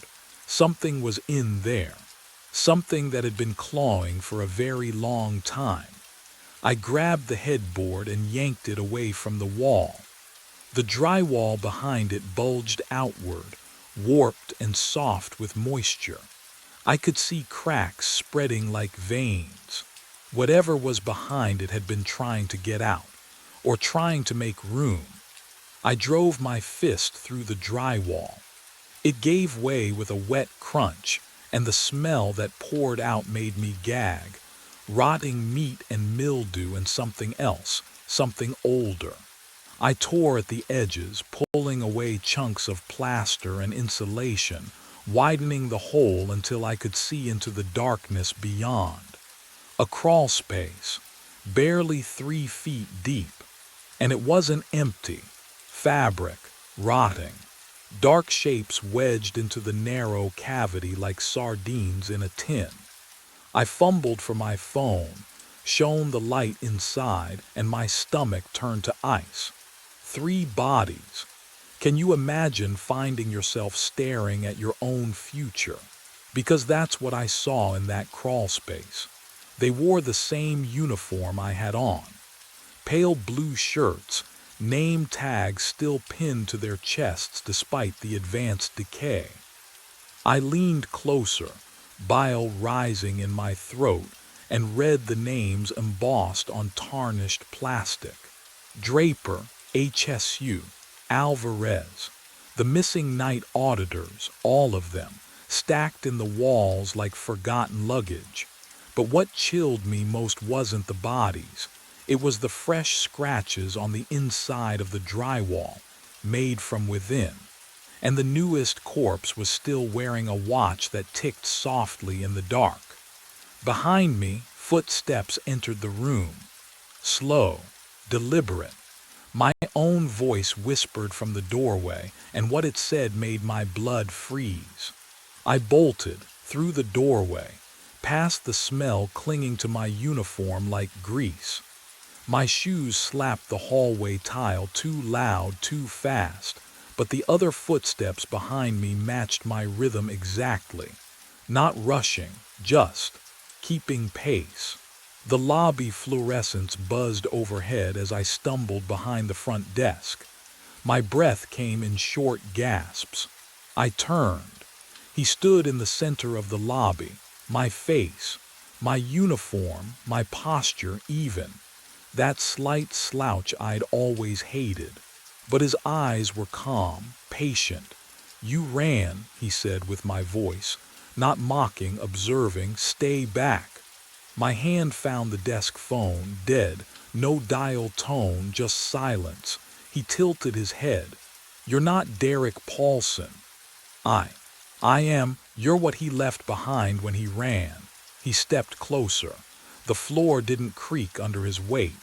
"I'm what stayed." The air turned cold. That chemical smell from 118 seeped through the vents, filling my lungs. I pressed my back against the monitor. Static hissed from the speakers. "The thing in 118, his voice softened, almost gentle.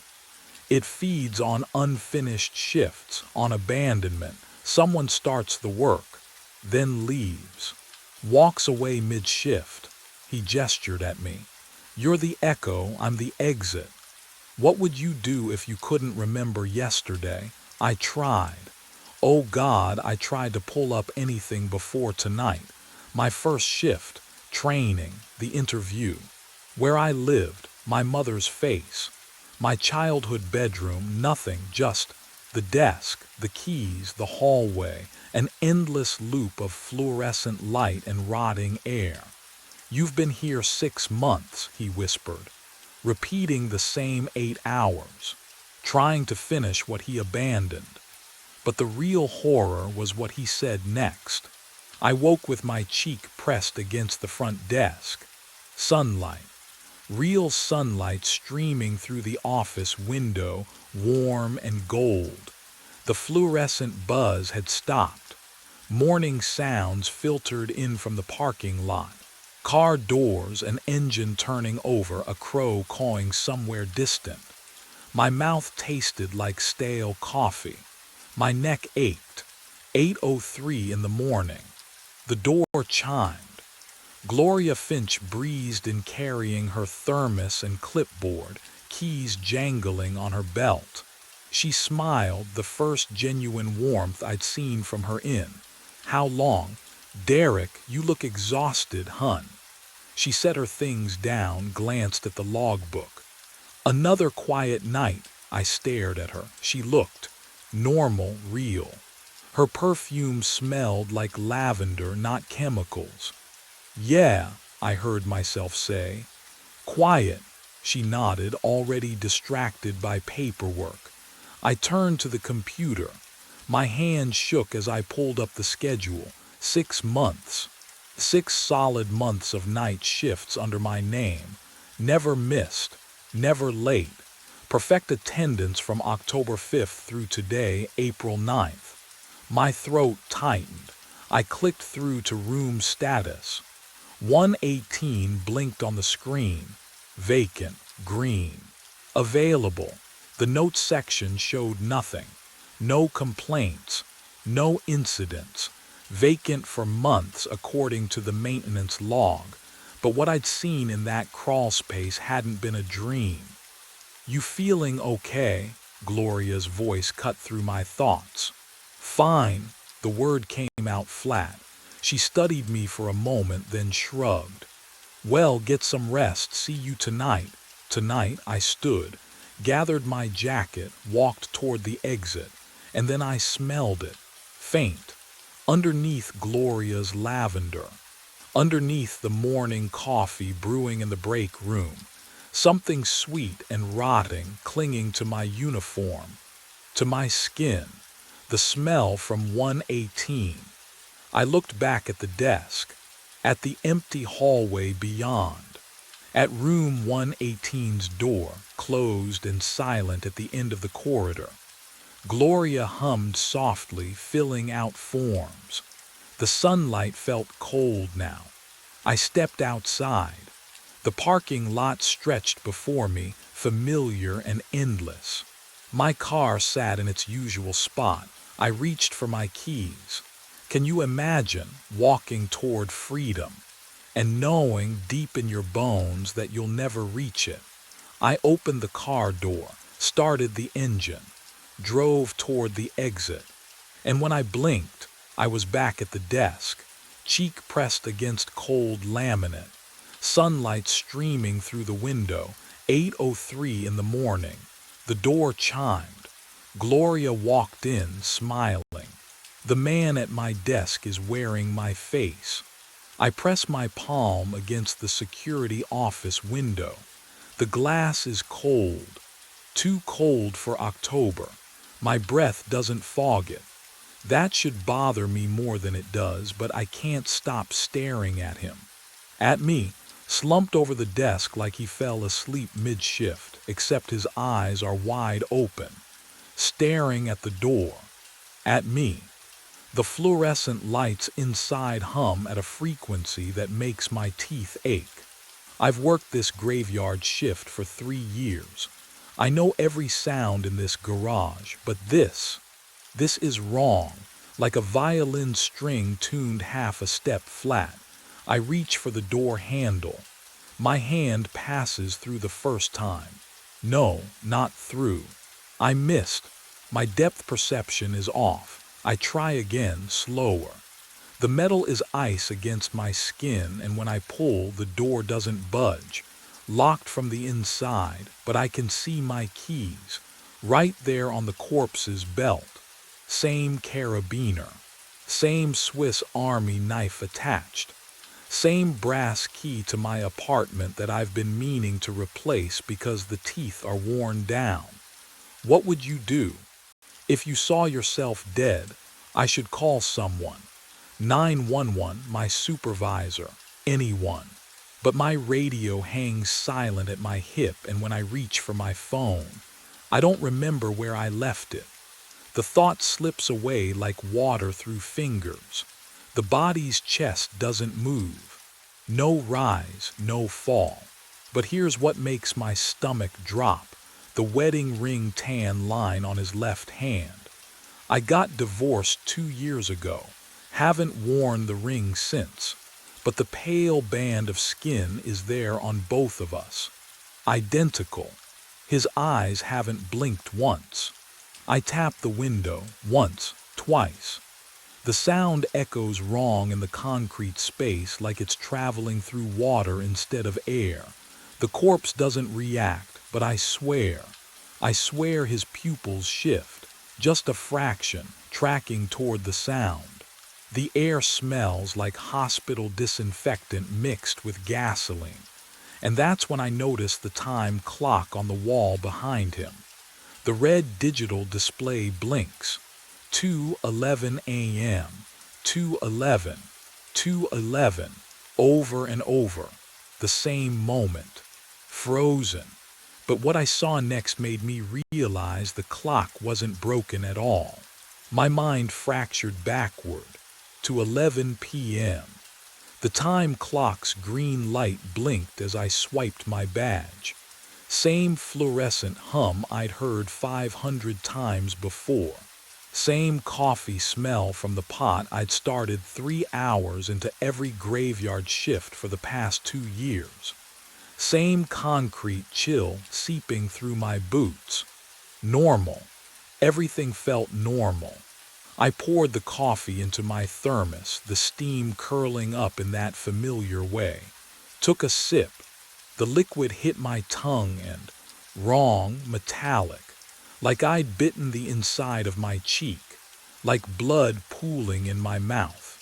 I swallowed anyway, told myself it was just the new filter, maybe rust in the pipes. But the taste clung to my teeth, coating them in copper. I walked to the security booth, sat down in the worn chair that knew the shape of my body, Turned on the monitors. 6 screens flickered to life, showing empty parking levels in grainy black and white, except Level 1, Camera 3, my booth. The chair sat empty. The thermos rested on the desk. I could see the steam rising from it, but no one sat there. I looked down at my hands on the desk. Solid. Real. The wedding ring tan line pale against my skin. I looked back at the monitor, still empty. Have you ever seen proof you don't exist? Can you imagine that cold drop in your stomach? But I pushed it away. Told myself the camera had a dead zone. Told myself I was sitting in the blind spot. I'd been working too many doubles. Exhaustion playing tricks. The fluorescent lights hummed above me. But the pitch was wrong, too low, like a growl buried in static. I'd never noticed that before. Had it always sounded like that? The coffee taste lingered, metallic, wrong. But what I didn't know yet, what I couldn't have known, was that I'd already been tasting it for hours. I pushed away from the desk. My legs felt solid enough, real enough. The fluorescent hum followed me down the corridor to the elevator. Level 6. The button glowed orange under my finger. The elevator cables groaned overhead, wrong frequency, like violin strings tuned too low. When the doors opened, the air smelled different, sharper. Hospital disinfectant mixed with gasoline. At 1:55 a.m. I heard it. An engine, smooth, expensive. The sound echoed through the concrete in a way that made my teeth ache. A black sedan glided into spot 34. No headlights, just there, the engine cut. Silence pressed against my eardrums. I approached. Slowly, each footstep seemed to arrive a second before my foot touched ground. The driver's window rolled down. Oh, the face staring back at me was mine. Same stubble pattern. Same scar through the left eyebrow from the bike accident when I was 12. Same jacket I'd worn to work tonight, still hanging in my locker. Can you imagine seeing yourself like that? From the outside. He didn't speak, just extended his hand through the window. Something white dangled from his fingers, a hospital bracelet, plastic. The edges worn, I took it, cold against my palm. Status critical. Patient name Barnett Levi, the numbers blurred, date. Time, admission. Check, the doppelganger said. His voice was mine but flatter, drained. Check what? He pointed at my wrist, at my throat. I pressed 2 fingers against my neck, shifted position, pressed harder, tried the other side, nothing. I moved my fingers to my wrist, searching for the familiar flutter beneath skin. Nothing. No pulse. No heartbeat. No rhythm at all.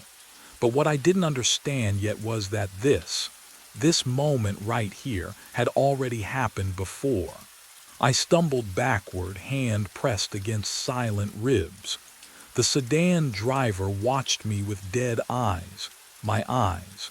Then I heard the footsteps, echoing from stairwell B, slow, deliberate. The metal door shrieked open, and another me stepped onto level 6. Same uniform, same confused expression. He froze when he saw us. No, he whispered. No, I just clocked in at 11. You're not real. The fluorescent lights above flickered, casting our shadows in triplicate. Have you ever seen yourself from the outside? It's worse than any mirror. I could see the exhaustion carved into his face, into my face. Before I could speak, the elevator chimed behind me. The doors slid open. 2 more. 2 more versions of me stumbled out, blinking against the sickly yellow light. The garage air shifted, suddenly thick with the sharp chemical bite of hospital disinfectant mixed with oil and concrete dust. It coated my throat, made me gag. "This is wrong," one of them said. His voice cracked. I collapsed at 8 p.m. In the office, I felt it. The rupture. "Shut up," the stairwell version snapped. I arrived at 11, your hallucinations, brain damage, oxygen deprivation. But what they said next made everything worse. The one from the sedan spoke calm and cold. "We've had this conversation before, all of us. You'll remember soon." I pressed my palm against the concrete pillar. It felt wrong, too warm. Pulse-like vibrations throbbed beneath the surface, rhythmic and wet. The clocks on every level began ticking backward. 2:11 became 2:10, then 2:09. "No," I breathed. "No, that's not." All four of them turned to me in perfect unison. Their mouths moved together, words synchronized. "We're dying," they said as one voice, "and we can't stop it from happening again." That's when I heard more footsteps, descending from every stairwell, every shadow. I ran, away from the footsteps, away from myself. The security office door swung open under my weight, monitors glowing cold blue in the darkness. Static hissed from every speaker, a sound like breathing through water. I grabbed the desk chair, pulled myself close to the screens. 8 monitors, 8 angles of the garage, all showing me. The first screen flickered, and I saw it. 8 p.m. The office. A version of me slumped at this very desk, body convulsing, fingers clawing at the keyboard. My mouth stretched open too wide, jaw dislocated, and foam bubbled pink at the corners. The wedding ring tan line on my left hand caught the fluorescent light as my arm spasmed. Once, twice, then nothing, just stillness. Eyes staring at nothing. Can you imagine watching yourself die? I pressed my palm against the cold monitor screen. The glass felt warm, wrong, like touching skin instead of plastic. But what I saw next made everything worse. Monitor 2 showed 11 p.m., the garage entrance. I walked through the door, alive, alert, carrying my thermos. I waved at the camera, clocked in, smiled. Both timelines. Oh God, both timelines were playing simultaneously. On monitor 3, a version of me wandered level 3, checking tire pressure with trembling hands. Monitor 4 showed another me standing motionless by the elevator on level 5, staring at the doors. Monitor 5 captured me sprinting down stairwell B, mouth open like I was screaming, though no sound played through the speakers. 5 versions, 5 different levels, all wearing the same uniform. All me. The timestamp in the corner of every screen blinked red. 2:11 a.m. Then reset. 2:11 a.m. Reset. 2:11 a.m. An infinite loop burning into the pixels, the numbers searing themselves into my vision until I couldn't look away. The disinfectant smell grew stronger, hospital thick, choking. And that's when I noticed what was inside my locker. My locker door swings open with a metallic groan. Inside, papers, medical documents I've never seen before, stacked in a manila folder that smells faintly of antiseptic. My hands shake as I lift them out. The paper feels too smooth, too clinical. Neurology Department, Northwest Medical Center. Patient name, Barnett Levi. Brain aneurysm. Cerebral. High rupture risk. The words blur together, but the date stamps sharp and clear. 3 weeks ago. Diagnosis date printed in red ink at the top. Below that, appointment reminders I never kept. Follow-up consultations marked MISSCD in angry capital letters. I didn't remember any of this, but I did, didn't I? The voicemail icon blinks on my phone, still clutched in my other hand. 23 messages. I scroll back through the dates. Dr. Sarah Chen, over and over. Her name repeating like a prayer I refuse to hear. My thumb hovers over the oldest one from 3 weeks ago. I press play. Mr. Barnett, this is Dr. Chen from Neurology. Your scan results are concerning. We need you in for surgery. Consult immediately. This isn't something you can postpone. Please call me back. Her voice sounds desperate, professional but fraying at the edges. But what came next made my blood run cold. I remember now.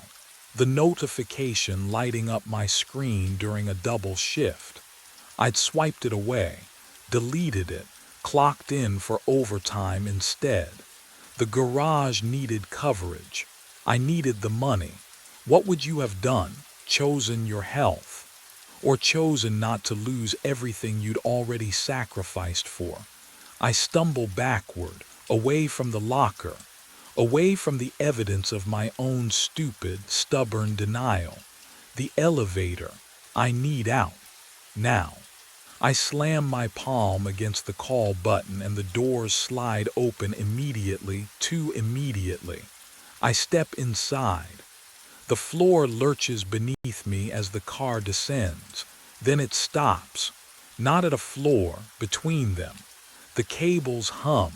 Wrong. A frequency that vibrates in my teeth, in my skull. The walls feel close, too close. And the air, oh God, the air smells like blood and disinfectant. The lights flicker once, twice, and something wet drips from the ceiling onto my shoulder. The elevator shuddered and opened.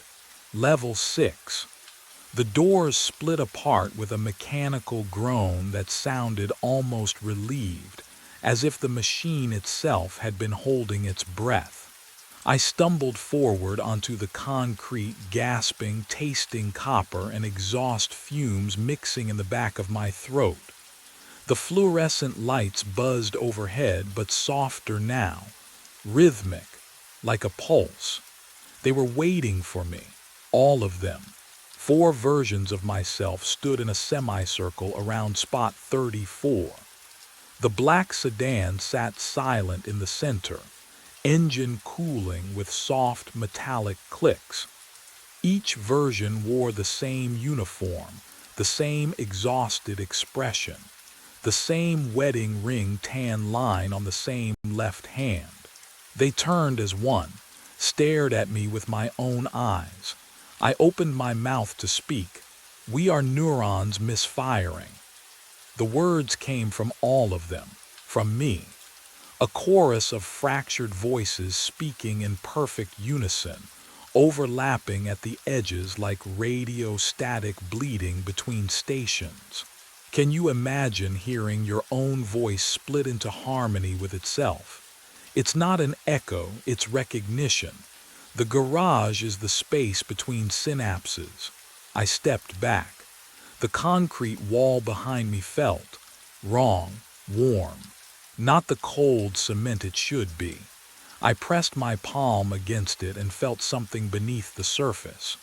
A rhythm, slow and wet. But what they said next made my knees buckle. Spot 34 is the aneurysm rupture point. The black sedan is the ambulance we never reached. I looked down at the concrete. It wasn't gray anymore. It pulsed, contracted. The texture rippled like living tissue, veined and slick, the color of brain matter under surgical lights. The entire floor breathed beneath my feet. The walls exhaled moisture. wet, gray, alive, and I understood we were still inside my skull. The doppelganger from the sedan stepped closer, shoes silent on the wet concrete. His mouth moved. My mouth. Same lips, same scar on the lower one from biting during stress. "You have two options," he said. His voice was mine but emptied out. Hollow. I couldn't breathe, didn't need to, I realized. My chest hadn't moved in. "How long? Accept it," he continued. "Clock out. Let the darkness come." He gestured toward the elevator where the time clock glowed faint red. "Or refuse. Loop forever. Park at 1:55 a.m. Drive in circles until synapses stop firing completely." That's not a choice," I whispered. "It's the only one workaholics get." Headlights flared behind him. I flinched. More cars materialized across level 6, engines idling in unison, a low mechanical breathing that filled the space. Sedans, subs, a rusted pickup. Drivers sat motionless behind steering wheels, faces pale in the dashboard glow, watching, all of them watching me. The smell hit next. Gasoline mixed with that hospital disinfectant stench. Sterile. Wrong. "Who are they?" I asked, though part of me already knew. Attendants who couldn't leave, refused the clock, chose the loop. But the real horror hadn't fully surfaced yet. I stepped toward the black sedan. A piece of paper fluttered under the windshield wiper, trapped against cold glass. My fingers trembled as I pulled it free. The paper felt thin, fragile, like it might disintegrate. The handwriting was hurried, desperate. "Don't stay." I did. "I'm still here. Maya Tors. Still here, present tense."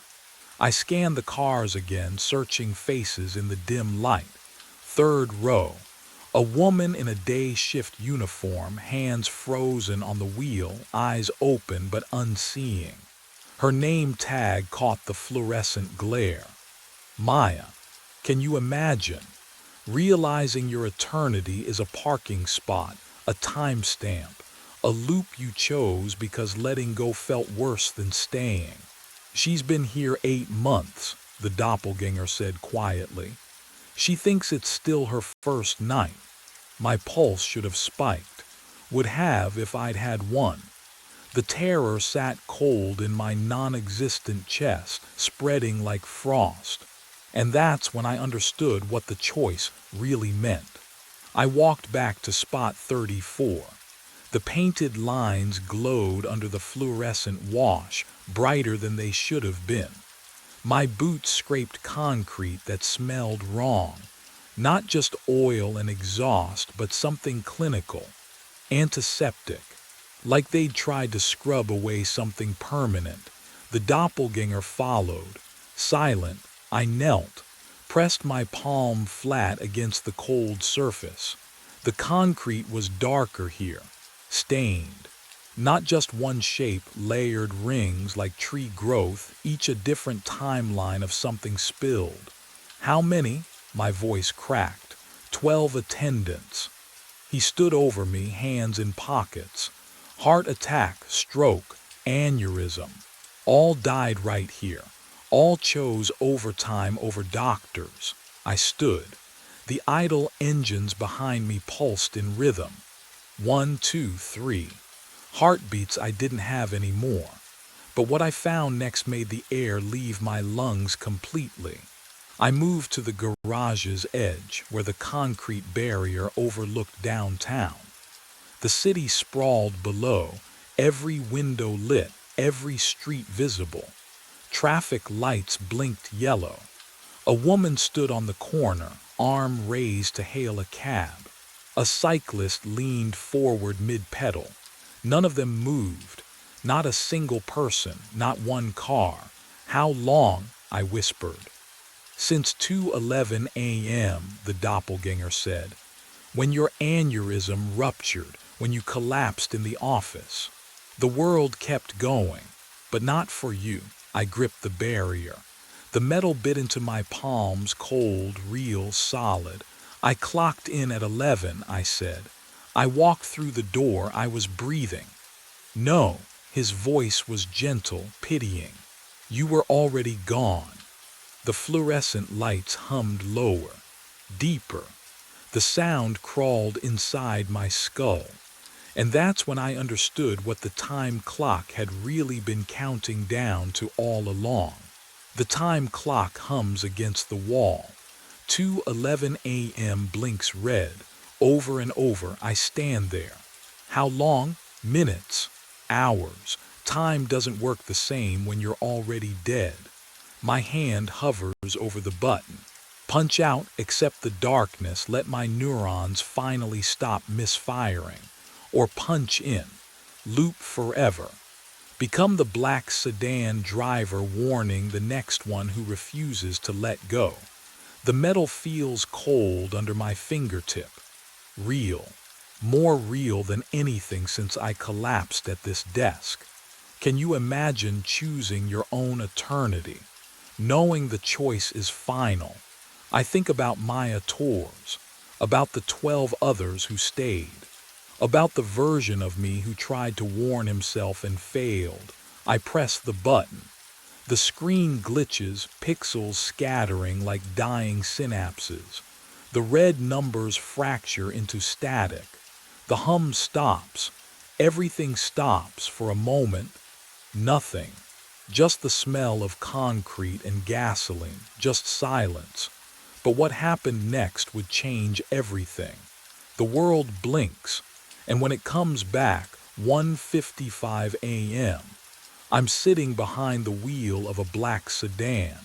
The leather smells like hospital disinfectant. My hands rest on the steering wheel, fingers I can't feel wrapped around something solid. The engine idles with a low purr that vibrates through the seat. Through the windshield, I see the security booth. Level 6, spot 34. The fluorescent lights flicker above. In the distance, footsteps echo. Someone's walking toward their shift, toward the time clock that's counting down to 2:11. I don't move, I just wait. The footsteps grow louder, closer. A figure appears at the edge of the concrete pillar. Young, tired, wearing the same uniform I wore, the same badge. They glance at my car.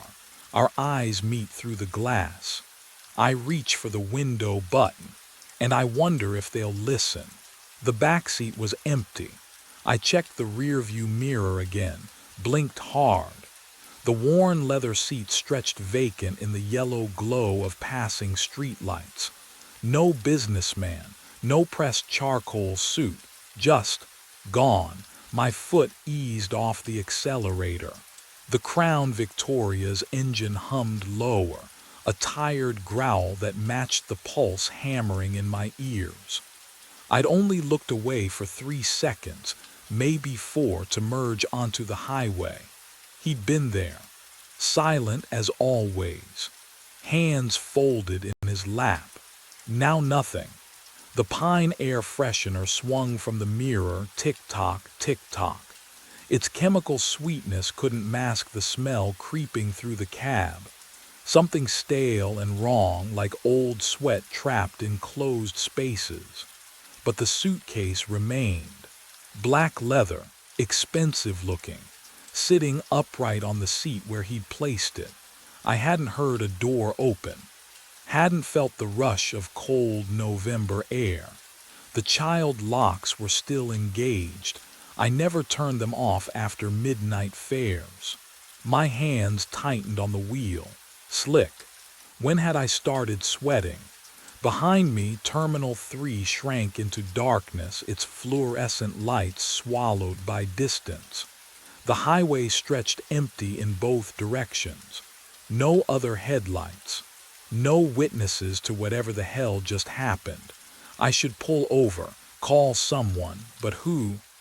Michael would laugh, tell me I was working too many night shifts again. He was probably right.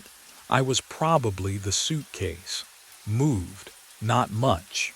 Just a subtle shift, like something inside had rolled from one end to the other. The leather creased, then smoothed. And then I heard it, breathing, slow, rhythmic. The rise and fall of sleeping lungs muffled through expensive leather. Can you imagine that sound? That wet, living rhythm coming from luggage. I twisted in my seat, eyes locked on the case. The luggage tag dangled from its handle, spinning lazy circles in the air conditioning's breath. White cardstock, black ink. I leaned closer, squinting at the name printed there. Daniel Reeves, my name. But what I discovered in the side pocket would change everything. My mind raced back. 4 weeks earlier, before the suitcase, before everything. 2:47 in the morning, Terminal 3. I sat parked in the pickup zone, engine idling, watching fluorescent lights hum and flicker above empty pavement. The smell of burned rubber and jet fuel hung thick in the cold air.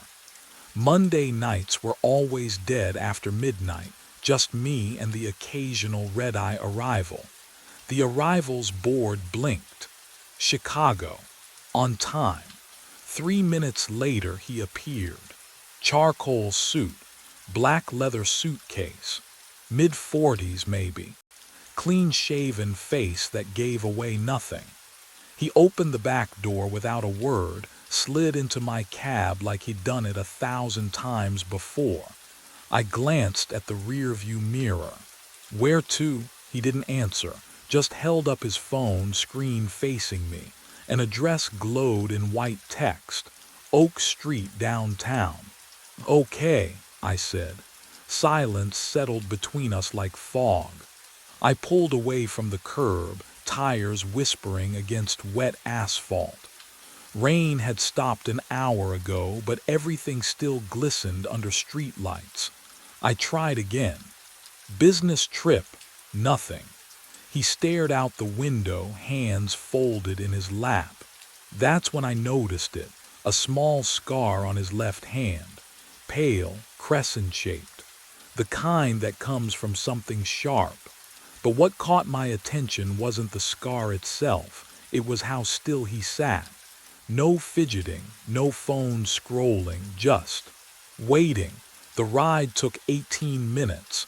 He paid cash, exact change, left without a word. I watched him disappear into a building I'd never remember the name of.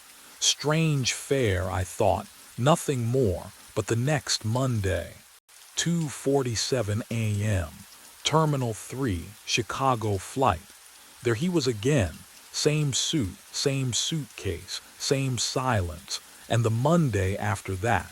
And the Monday after that, always the same, always silent, always that scar catching the dashboard light. I should have felt relieved, a guaranteed fare every week, easy money. Instead, something cold settled in my chest, because routines are supposed to feel normal. This one felt like being watched. I called Michael at 3 in the morning. Daniel, his voice crackled with sleep and irritation. What's wrong? The phone felt cold against my ear, slick with sweat from my palm. That passenger I told you about, the Monday guy. I saw something on his phone screen. Okay, a yawn stretched through the line.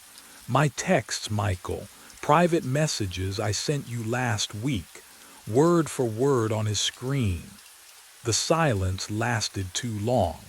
Then came the laugh, soft at first, building into something that made my stomach clench. Danny, come on. You probably just, I don't know, saw something similar and your brain filled in the rest.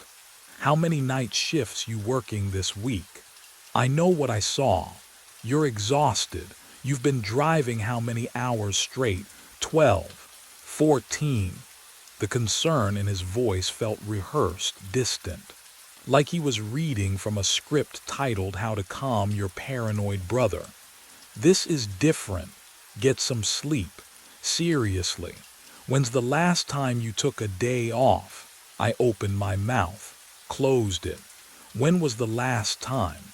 Yeah, Michael said, softer now. That's what I thought.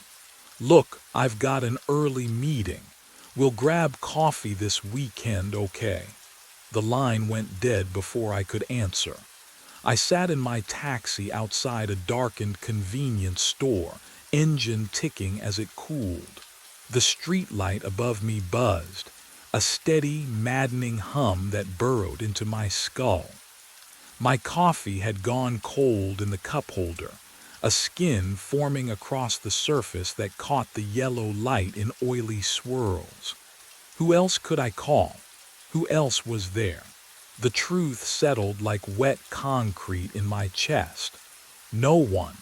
There was no one else.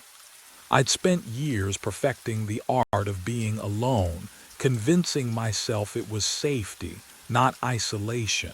Now I needed someone to believe me, and I'd built walls too high to climb. But what I'd seen on that screen would haunt me in ways I couldn't yet understand. I drove home as dawn bled gray across the skyline. My apartment building looked wrong in the early light, too sharp, too still, like a photograph of itself rather than the real thing. I parked in my usual spot and stared up at my fourth-floor window. The curtain hung exactly as I'd left it. Exactly. Inside my studio, everything smelled faintly of pine from the air freshener I kept by the door. I dropped my keys on the counter. They clattered too loud in the silence. The security camera. I'd installed it 6 months ago, one of those cheap models that sent alerts to my phone. Paranoia, Michael had called it. Waste of money. But now I pulled up the app and scrolled back through the footage, watching my empty door from the hallway perspective. Hours of nothing, just the occasional neighbor passing by. Linda Ochoa shuffling past with her grocery bags. The usual. I made fresh coffee and kept scrolling. Day after day of recorded stillness. My door remained closed, locked, untouched. So why did my apartment feel different every time I came home? I watched that grainy feed for hours, barely blinking until my eyes burned and the screen blurred. The coffee went cold again. I didn't care. Somewhere between exhaustion and obsession, I'd stopped being able to tell the difference. Every pixel mattered now. Every shadow in the hallway held potential answers. Tuesday afternoon footage loaded on my phone. 4:17 p.m. The hallway empty. Then a figure stepped into frame, wearing my jacket, using my walk, unlocking my door with a key. The figure paused before entering and for just a moment, less than a second, turned toward the camera. My face stared back at me through the screen. But the expression was all wrong, the smile too wide. The head tilted at an angle I'd never use, and he waved, directly at the camera, at me watching. As if he'd known all along I'd be here, in this exact moment, discovering him. The timestamp read 4 days ago. For days I'd been living in an apartment someone else had been inside. Someone wearing my face. Someone who wanted me to know. I drove home as dawn bled gray through the windshield, my hands still trembling from watching that footage. My own face.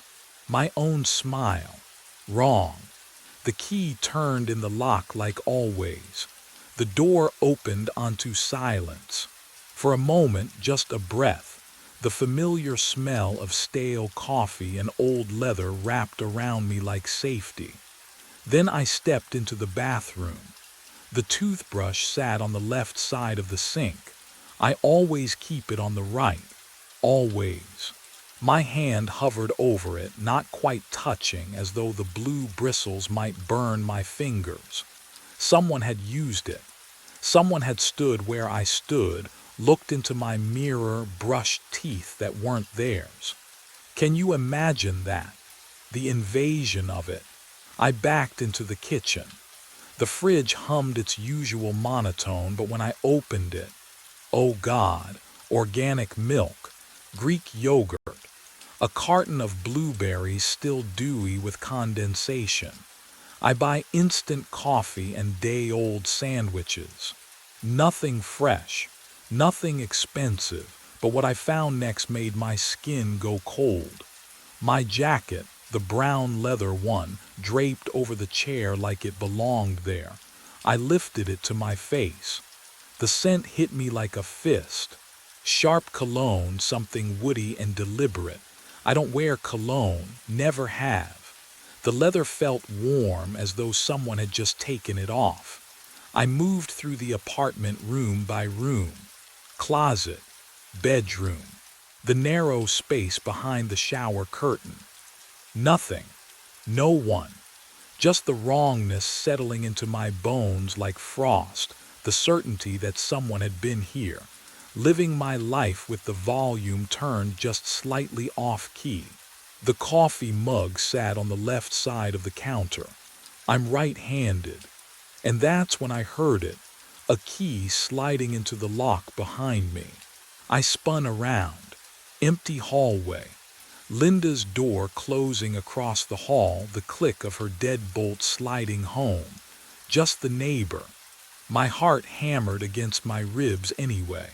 I locked myself inside and pulled up the security footage on my laptop.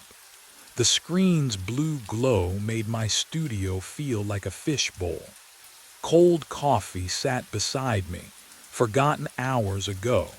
I scrolled back through days of recordings, watching my own door from the camera's fixed angle. Monday, nothing. Tuesday.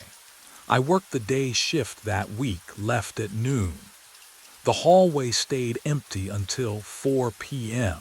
Someone walked up to my door, wearing my black jacket, my jeans, my face. The figure reached into a pocket, pulled out a key, and unlocked my door with their left hand. I'm right-handed, my throat closed.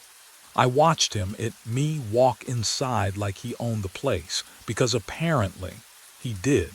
I fast-forwarded. 30 minutes later, the footage from my interior camera loaded. The doppelganger moved through my kitchen, opening cabinets with that same wrong hand. He poured a bowl of raisin bran. I hate raisin bran, always have. The smell makes me gag, but he ate it, slowly, methodically, like someone performing a role they'd studied. Then he settled on my couch and turned on the TV. Channel 47. Home improvement shows. I never watched that garbage. He sat there for 2 hours, unblinking, while some host renovated a bathroom. Everything he did was me, but wrong. A reflection that moved backwards. What would you do if you watched yourself living a life you'd never lived? I clicked to Wednesday's footage. Thursdays, Fridays. He came back every afternoon. Always 4 p.m. Always using the left hand to turn doorknobs, lift mugs, tie shoes. Each visit he stayed longer. But what I saw on Saturday's recording made my blood turn to ice water. He wasn't alone anymore. I parked across the street from my own building at 3:30, watched the entrance through fogged windshield glass. My breath came out in short bursts, and the cold settled into my bones like it belonged there. 4 o'clock passed. No one entered. By 4:15, I couldn't wait anymore. I crossed the street. unlocked my door with shaking hands. The apartment smelled like fresh coffee, dark roast, the kind that burns your throat. I never drink dark roast. The mug sat on the counter, still warm when I pressed my palm against the ceramic, steam rising in lazy spirals. He'd been here minutes ago, maybe seconds. I checked every room, closet, bathroom, under the bed, nothing, gone. I tried again Tuesday, arrived at 3:45 this time. But when I finally entered at 4:20, the coffee maker was still dripping, hot liquid pooling into the carafe.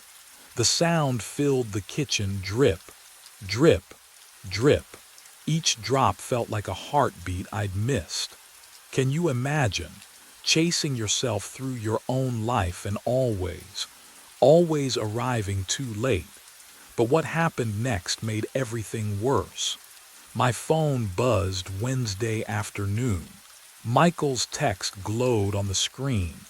"Why'd you call me yesterday asking about Mom's recipe? You hate her cooking." I stared at the words. Yesterday afternoon I drove a lawyer to O'Hare, then a college student to Navy Pier. Then I pulled up my phone records with trembling fingers. There it was. 2:17 p.m. Call to Michael. Duration 6 minutes. I scrolled further. Calls to my bank, my landlord, numbers I didn't recognize. All made while I was behind the wheel, hands on leather, eyes on road. All in my voice. My throat tightened. He wasn't just living in my apartment anymore. He was living my entire life. And whatever he was building toward, I was running out of time to stop it. My phone vibrated at 3:27 in the morning. Michael's name glowed on the screen. He never called during my shift. Danny. His voice sounded hollow, stretched thin like old tape. "We need to talk." I pulled into a dark lot behind the Route 41 gas station. The fluorescent lights hummed their usual insect song through my windshield. "What's wrong? You came by yesterday afternoon." He paused. Static crackled between us. You sat on my couch, we talked for an hour." My hands went numb on the steering wheel. "Michael, I worked a double shift yesterday, 14 hours straight. You told me about that camping trip when Dad left us alone overnight, when I got scared of the raccoons." The pine air freshener swung from my mirror, releasing its chemical sweetness. "We never went camping," I said. My voice didn't sound like mine. "Dad took us fishing twice, that's it."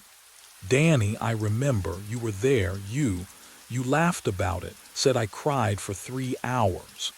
Can you imagine forgetting your own childhood? Watching someone else's memories replace yours? What are you on?" Michael's words cut sharp. "Pills, something else, because this isn't exhaustion anymore." But the real question was worse than that. "I'm not using anything," I whispered. The coffee stains on my dashboard looked wrong suddenly. Too many rings. Had there always been that many? "Then why don't you remember visiting me?" His breathing came faster now. "Why are you saying things that didn't happen?" "Happened." My throat closed. "Because what if I was wrong? What if the camping trip was real and my memory had holes I'd never noticed? What if I'd been losing pieces of myself for weeks and never knew?" "Michael," the line went dead. I sat in the dark trying to remember my father's face, trying to remember what was real. My own past felt like fog now, slipping through my fingers every time I reached for it. And that's when I realized the worst part. If my memories were lies, then who was I? I couldn't trust my memories anymore. so maybe I could trust the evidence. I pulled into the empty lot behind the Route 41 gas station, killed the engine. The suitcase sat in the back seat where the passenger had vanished, and yes, it was still moving, rising, falling like lungs. My hand went to my jacket pocket for my keys. They were there, right where they should be, but my fingers trembled as I reached for the suitcase anyway, dragging it into the front seat. The leather was warm, body temperature warm.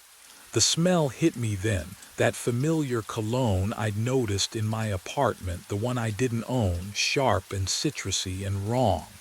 The clasps clicked open too easily. Inside, oh God, my wallet. The brown leather one with the coffee stain on the corner, my keys. The rabbit's foot keychain Michael gave me 10 years ago, my phone. The cracked screen protector I'd been meaning to replace for months. I patted my pockets again, frantic. Felt the weight of my wallet, my keys, my phone, all still there. All exactly where they belonged. Can you imagine holding your own possessions and finding them in two places at once? But that wasn't the worst part. White squares scattered across the passenger seat as I lifted the wallet out. Polaroids, maybe 20 of them. They fell like snow face up, and every single one showed the same thing. Me, asleep, behind the wheel of my taxi. What I saw in those photos would make me question every moment I thought I'd been alone. The first photo showed me slumped at a red light, head tilted back against the headrest, streetlight glare on the windshield. The angle was from outside, passenger side window. Someone had stood right there, right beside my car, close enough to touch the glass. I shuffled through them. My hands wouldn't stop shaking, me at another red light, eyes closed, mouth slightly open. Me parked at Terminal 3, head against the window. The timestamp on the dashboard clock read 3:14 a.m. Me at the gas station. This one was different. The camera angle was from inside the car. The back seat. They'd been inside. I flipped through faster, photo after photo, different nights, different locations, always the same, me unconscious, vulnerable, unaware. The photos had a quality to them, a clarity that said they weren't taken hastily. Someone had framed each shot, waited for the right moment, the right light. How many times had I fallen asleep at red lights thinking I was alone? How many nights had I nodded off during long airport waits? How long had they been watching? The last photo made my stomach drop. It was taken from outside my apartment door, through the peephole, reversed. The angle showed my security camera and me, asleep on my couch, pizza box on my chest. But here's what made my skin crawl. I was holding my phone up, screen glowing, taking a selfie in my sleep. My thumb was on the button, but I don't take selfies. I never take selfies. Something crinkled at the bottom of the suitcase. Paper. I pulled it out, unfolded it with numb fingers. Handwritten. My handwriting, it was a schedule, my schedule, every fare, every stop, every bathroom break. 4 weeks of my life documented in my own handwriting in pen I didn't remember holding. At the bottom, one line, phase 2 complete. Monday reset. Monday. Tomorrow was Monday. 2:47 a.m. pickup at Terminal 3. And that's when I noticed what was tucked beneath the paper, something that would prove I wasn't the one being replaced. I drove straight to my apartment. No thinking, just moving. The hallway smelled like burnt popcorn and lemon cleaner, familiar and real. My key scraped into the lock, turned. Nothing. I tried again. The metal refused to give. Wrong apartment. No Unit 213, same chipped paint on the door frame where I'd bumped it moving in. I jiggled the key harder. The lock didn't recognize me. "Can I help you?" Mr. Patterson stood at the end of the hall, arms crossed. My landlord, gray cardigan, coffee mug in hand. "My key, it's not working. I need to get into my apartment." He squinted at me. "Your apartment?" "Yes, 213. I've lived here 3 years. Son, Daniel Reeves terminated his lease 3 days ago." Patterson's voice stayed flat, matter of fact. "Moved out completely. Handed me the keys himself." The floor tilted beneath me. No, I didn't. Signed all the paperwork. Left the place spotless." But what he said next made my blood turn to ice. Seemed in a real hurry to leave, actually. Said something about starting fresh. I backed away from my own door. The walls pressed closer. What would you do if everyone insisted you'd done things you never did? If your entire life rewrote itself while you were driving? My phone, Michael. My brother would know my voice. I called him with shaking hands. The phone pressed cold against my ear. 3 rings. "Hello? Michael, it's me, it's Daniel." Silence stretched too long, way too long. "I'm sorry, who is this?" "Daniel, your brother, Michael, please." "I don't." "Your voice." "That's not." He paused, breathing shallow. "Who are you?" The phone slipped from my fingers, clattered on the tile. Michael didn't recognize my voice anymore. I looked down at my left hand. Under the fluorescent lights, I saw it clearly for the first time. The scar. Monday, 2:47 a.m. Terminal 3 again. I parked in the pickup zone like muscle memory commanded. The fluorescent lights hummed their familiar dead insect chorus. My left hand gripped the steering wheel, and the scar caught the overhead glare. Small, precise, on the exact spot I'd memorized weeks ago. The businessman emerged through the sliding doors, but everything was wrong. He stumbled toward my taxi, eyes wide, scanning the empty pickup lanes like something might follow him. His suit hung wrinkled. Sweat darkened his collar despite the October chill seeping through my cracked window. He yanked the rear door open, breathing hard, ragged gasps that fogged the rearview mirror. "Thank God you're here," he said. His voice. Oh God, his voice. "Someone has been impersonating me for 6 weeks." The words tumbled out, desperate, pleading. They knew my schedule, my passwords. They wore my face. I couldn't breathe. The pine air freshener smell turned chemical, suffocating. He leaned forward between the seats. "You have to believe me. I'm the real." I raised my left hand. Showed him the scar. He stopped, stared, then slowly. He raised his own left hand. The same scar, same placement. What would you do? Can you even imagine that moment when you realize you might not be you? But here's what I understood then in that humming, fluorescent silence. It didn't matter anymore which of us was real. We were both replacements now. Both passengers in someone else's pattern. He slumped back into the worn leather seat. I put the taxi in drive. "Where to?" I asked, because what else do you say when your existence dissolves? He didn't answer. Neither did I expect him to.